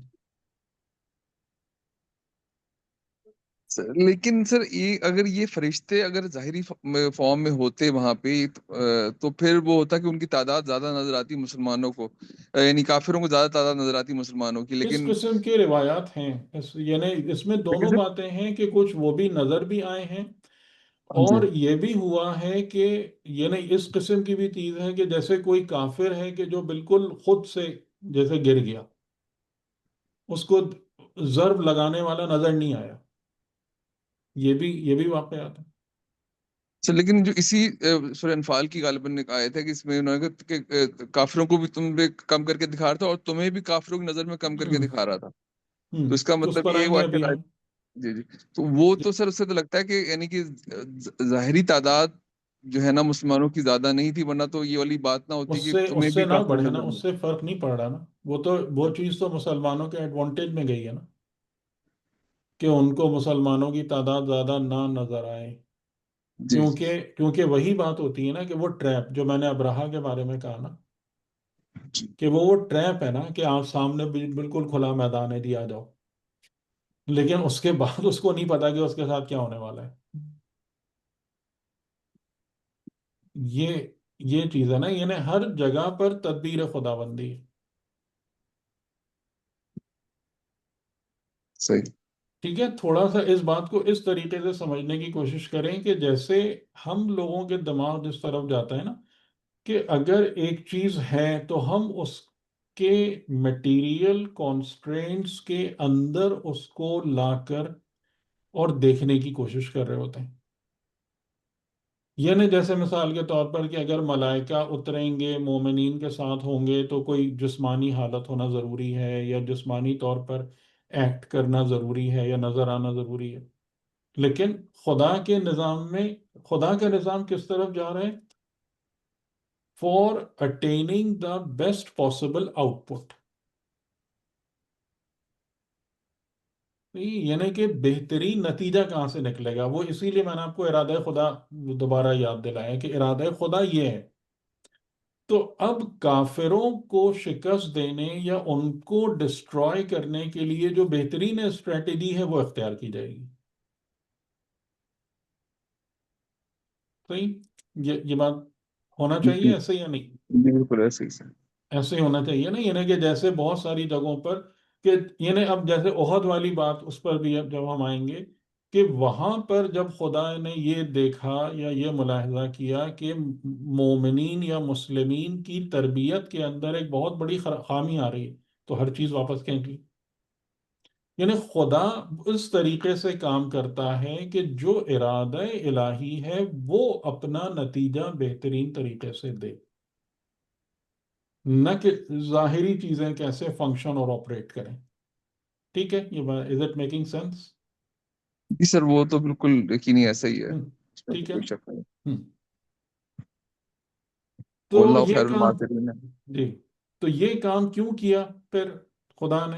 اس لیے کہ ذالک بأنہم شاقوا اللہ ورسولہ، کہ انہوں نے خدا اور اس کے رسول کے ساتھ شقاوت کا رویہ اختیار کیا، اور یعنی اطاعت کے بجائے شقاوت، انکار، تکذیب، مخالفت، جنگ اللہ اور اس کے رسول کے ساتھ انہوں نے یہ رویہ اختیار کیا. تو یہاں سے بھی ہمیں ایک اصول مل رہا ہے کہ نہیں، کہ جو خدا اور اس کے رسول کے مقابلے میں آتا ہے تو خدا اسے کس طریقے سے ذلیل و رسوا کر کے ختم کرتا ہے. وَمَن يُشَاقِقِ اللَّهَ وَرَسُولَهُ فَإِنَّ اللَّهَ شَدِيدُ الْعِقَابِ. عقاب کا مطلب کیا ہوتا ہے؟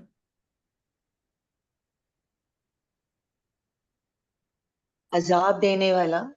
نہیں، عذاب نہیں. عقاب یعنی عقبہ کس کو کہتے ہیں؟ عقب یعنی پیچھے جو سے پیچھے ہے، جو بیونڈ ہے. پیچھے سے مکافات. ٹھیک ہے.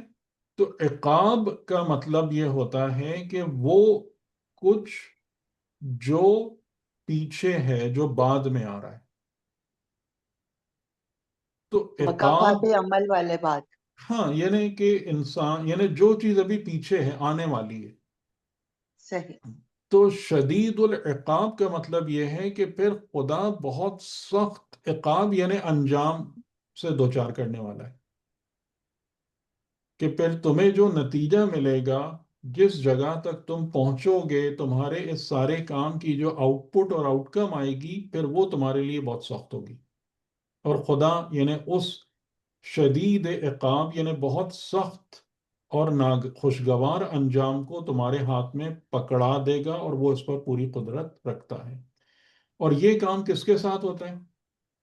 یہ کام یعنی کہ یہاں پر اس چیز کو ہم نوٹ کریں کہ یہ فقط گناہگار کے لیے نہیں ہے، بلکہ کس کے لیے ہے؟ کہ جو اللہ اور اس کے رسول کے مقابلے میں شقاوت اختیار کرتا ہے،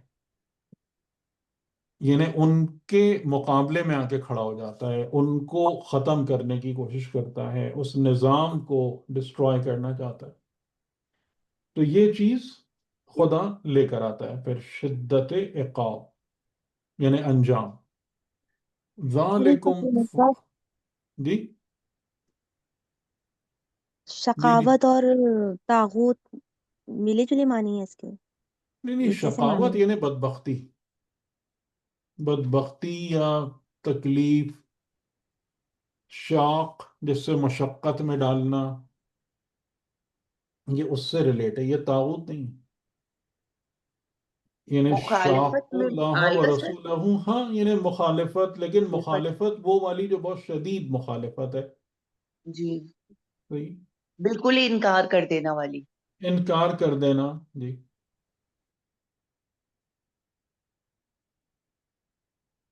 تو خدا یعنی یہاں پر کیا کرے گا کہ شدید عقاب سے دوچار کرے گا، انجام بہت برا ہوگا، اور اس میں اس بارے میں خدا کو روکنے والا کوئی نہیں. درست. تو یہ سارا کا سارا جو ہے وہ ارادہ الہی ہے کہ جو پہلے سے ہی ظاہر ہو چکا ہے. ٹھیک. ذالکم فذوقوہ وان للکافرین عذاب النار. وہ چیزیں ہیں کہ بس تم اس کا ذوق کرو، چکھو. وَأَنَّ لِلْكَافِرِينَ عَذَابَ النَّارِ. اچھا یہ چیز بھی قرآن کریم کی آیتوں میں بار بار آئی ہے کہ جو بھی اللہ اور اس کے رسول کی مخالفت کرتا ہے نا، اس کا انجام دنیا میں بھی برا ہے اور آخرت اس سے زیادہ بری ہے.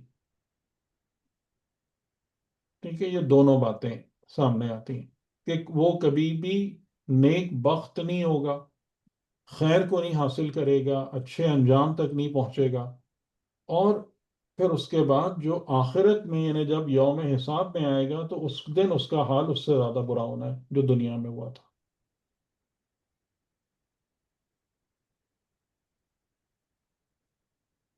صحیح.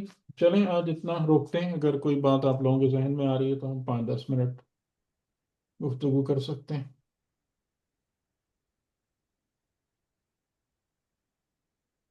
ورنہ پھر خدا حافظ کرتے ہیں.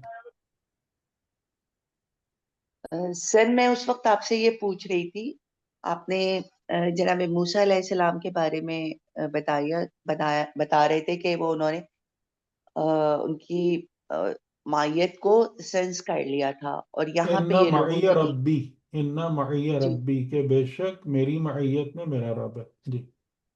جی. تو اس وجہ سے کہ انہوں نے بندگی کے اعلیٰ معیار پہ تھے، اسی معیار پہ تھے کہ جو ہونا ظاہر چاہیے کہ انسان کو. ظاہر ہے یعنی کہ نبی کا معیار اور مومنین کے معیار میں تو فرق ہے نا، بہت بہت زیادہ فرق ہوتا ہے. بالکل. تو اس سے ہم کو یہ بات سمجھ میں آتی ہے نا کہ جو اولیاء الہی ہیں وہ کس طریقے سے خدا کے ساتھ کنیکٹ ہوتے ہیں، اور جو مومنین اور بلکہ اچھے لیول کے مومنین ہیں وہ کس طریقے سے خدا کے ساتھ کنیکٹ ہوتے ہیں. اور یہ مشکل کام نہیں ہے، صرف نفس کو تو مارنا ہے اور پھر نہیں، انشاءاللہ نفس خدا. مارنا یعنی کہ نفس کی تہذیب و تزکیہ ہے، مارنا نہیں ہے نفس کو. جی جی. جی تزکیہ جی کرنا اس کا. جی بالکل. جی. ہاں لیکن اس یہ کو تمام کی تمام چیزیں ایسے نہیں ہیں، یعنی انبیاء والے درجات ایسے نہیں مل جاتے خالی ان بالکل پروسیسز بالکل. کو حاصل کر کے ان کے ذریعے سے. وہ قبولیت ہے. یہ اگر آپ کو یاد ہو ہم نے یہ بات کہی تھی کہ انسان اپنے تئیں کوشش کرتا ہے علم اور عمل کے ذریعے سے، معرفت اور تزکیے کے ذریعے سے، لیکن آخری فیصلہ انسان کے ہاتھ میں نہیں ہوتا. یعنی قبولیت انسان کے ہاتھ میں نہیں ہے. وہ خدا ہی بہتر جانتا ہے کہ کس کو قبول کرنا ہے. اور وہ بہتر ہوتا ہے. نہیں، اس کے بعد ہی یہ سب نصیب ہوتا ہے. جی جی. جب خدا کسی کو اپنی درگاہ میں قبول کر لیتا ہے تبھی یہ والی چیزیں ہوتی ہیں کہ جو ہم انبیاء یا ائمہ کے ساتھ جو دیکھتے ہیں، اس سے پہلے نہیں ہوتے. سر آیت تو نمبر یہ 14 میں چلیں آپ جی کمپلیٹ چلیے کریں. آپ کر لیں آپ کر لیں. سر آیت نمبر 14 میں یہ تو دنیا کی سزا ہے، یہاں چکھو، اور اس کے بعد کافر کے لیے جہنم کا عذاب بھی ہے. عذاب تو نار. پھر جی. اس میں آپ جو اکثر اس سے پہلے میری آپ سے بات ہوئی تھی کہ آپ نے مجھے بتایا تھا کہ وہ آخرت دنیا کی معیت میں رسول خدا کا قول ہے. ہم. تو یہ اس بات کو اس میں کس طرح لیں گے کہ دنیا میں الگ ہے اور آخرت میں ایک دفعہ آپ سے اس طرح بھی آپ یہ ہاں کہتے ہیں تو نا کہ معیت کا ہاتھ مطلب کے یہی ہے ہاتھ ہے، نا. خدا کا حساب کتاب ہاتھ کے ہاتھ ہے. جی جی وہ تو، لیکن اس کے درجات ہیں نا، یعنی کہ اگر دنیا اور آخرت ایک دوسرے کی معیت میں ہے تو یہ بھی تو ہم نے کہا تھا کہ 2 ڈفرینٹ لیولز ہیں. وہ یاد ہے جو میں نے بات کہی تھی کہ دنیا اور آخرت معیت کا مطلب ہے کہ ان پیرلل ہیں، آخرت اوپر ہے دنیا نیچے. تو جو انسان ہے کسی بھی حالت میں، وہ اپنی حالت یعنی وہ اپنی اصلی اور حقیقی حالت جو اخروی حالت ہے اس کو دنیا کی زندگی میں سینس کر سکتا ہے. تو وہ حقیقی جو آگ ہے اور وہ حقیقی آگ کب ظاہر ہو جائے گی، یعنی آخرت والی حالت کب ظاہر ہو جائے گی؟ مرنے کے بعد. موت آئی. مرنے کے بعد، یا دنیا کے اندر بھی اس کا جو نمونہ ہے عذاب کی شکل میں مرنے کے بعد، یا حقیقتاً جو ہمیں بتایا گیا ہے کہ قیامت اور حشر کے بعد.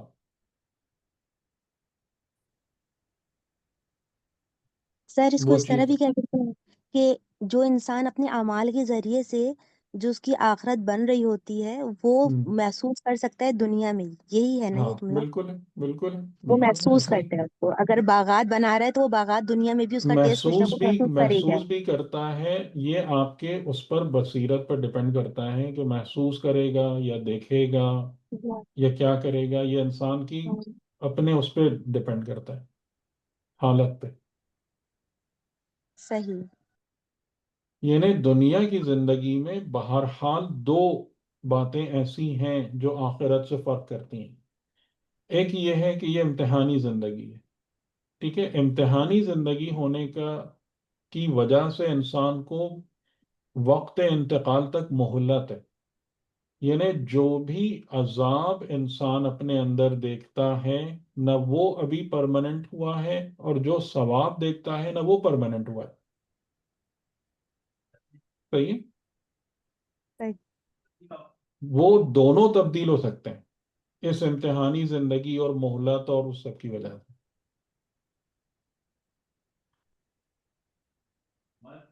جی جی شہزاد بھائی آپ کچھ کہہ رہے تھے. تو میرا یہ تھا کہ جو مطلب ہم کہتے ہیں اللہ تعالیٰ حی و قیوم ہے. قیوم کا مطلب یہی ہے کہ ہر شخص کی ثبات جو قائم ہے وہ اللہ کی ساتھ جڑی ہوئی ہے.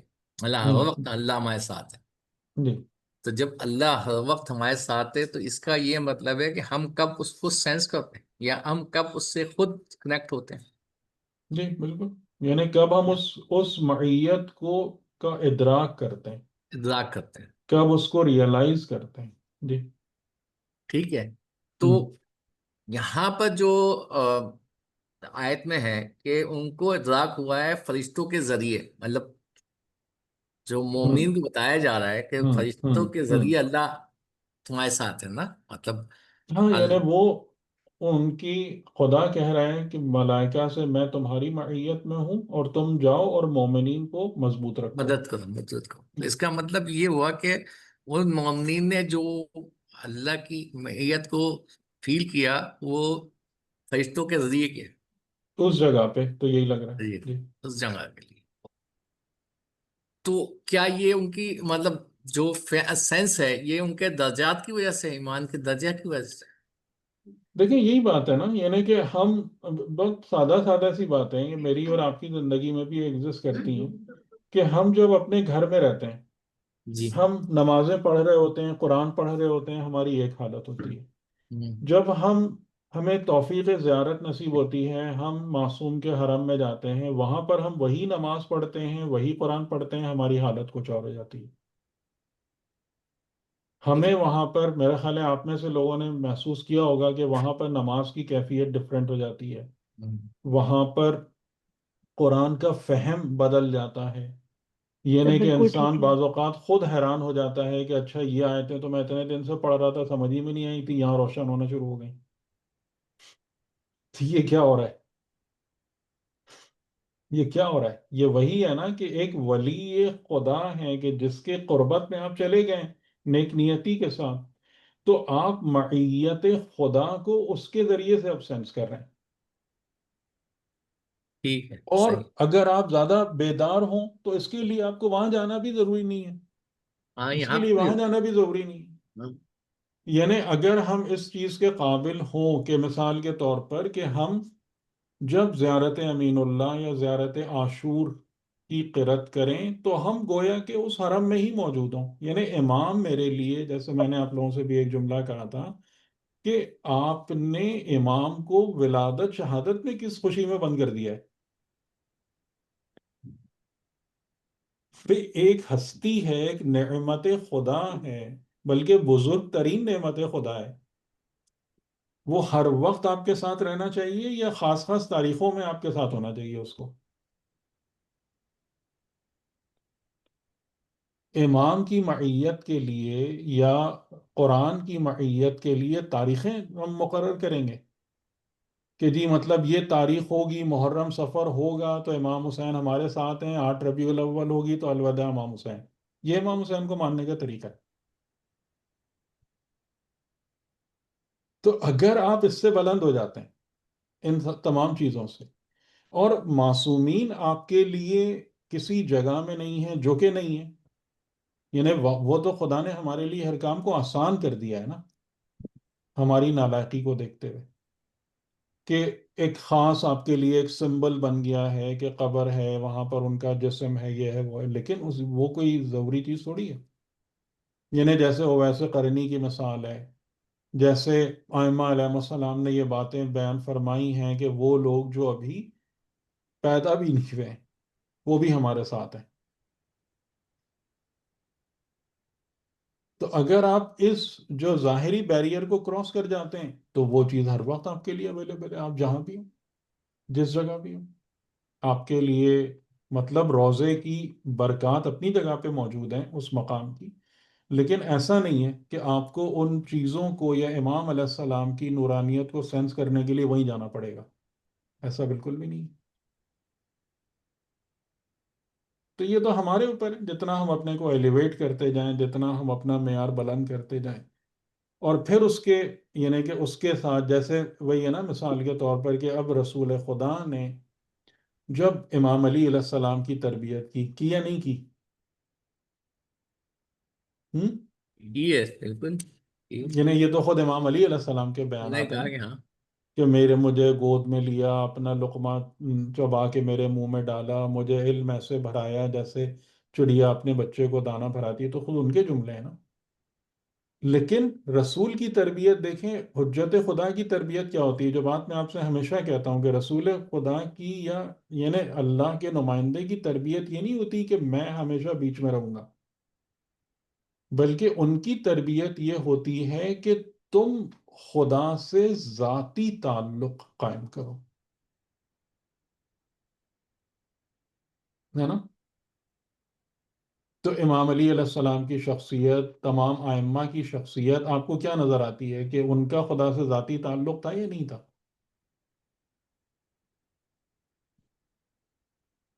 اگرچہ کہ وہ تربیت یافتہ تھے ایک معصوم کے، صحیح ہے انہوں نے دنیا کے استادوں کے ہاتھ میں تربیت نہیں پائی، لیکن ایک امام جو ہے وہ اگلے امام کی تربیت کرتا ہی نہیں کرتا.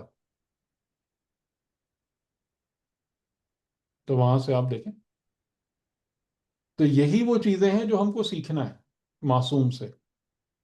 اگر یہ سب معاملات ہم حاصل کر لیتے ہیں، ان جگہوں پر ہم آ جاتے ہیں، تو ماشاء اللہ طوبیٰ لکا، آپ کے لیے نور ہے، سرور ہے، بزرگی ہے، برتری ہے، فضیلت ہے سب. اور اگر ان تمام چیزوں کو چھوڑ دیتے ہیں، وہی ظواہر میں پھنسے رہ جاتے ہیں، رسومات کے اندر قید ہو جاتے ہیں، پھر ٹھیک ہے. یعنی رحمت خدا اس وقت بھی انسان کو باہر نہیں کرتی ہے، مسلمان کو. تو ٹھیک ہے، اس آپ کے لیے پھر وہ سب چیزیں ہیں جو عام طور سے ہو رہی ہوتی ہیں.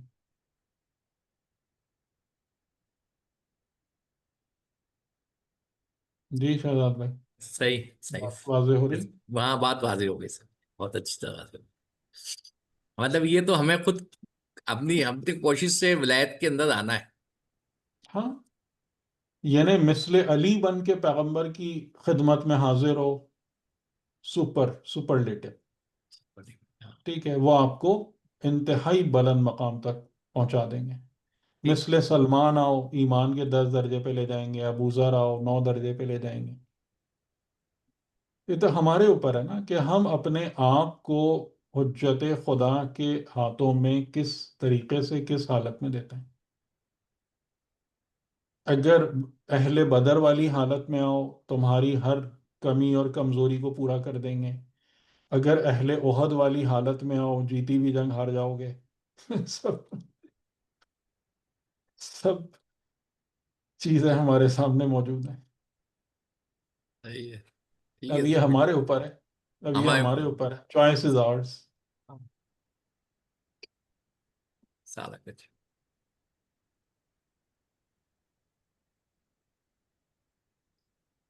ٹھیک ہے، چلیں فی امان اللہ، التماس دعا. اللہ کے لفظ بہت بہت شکریہ. اللہ کے لفظ. اللہ اللہ حافظ. حافظ. اللہ حافظ. اللہ حافظ. جزاک اللہ. جزاک اللہ سر. بہت شکریہ سر.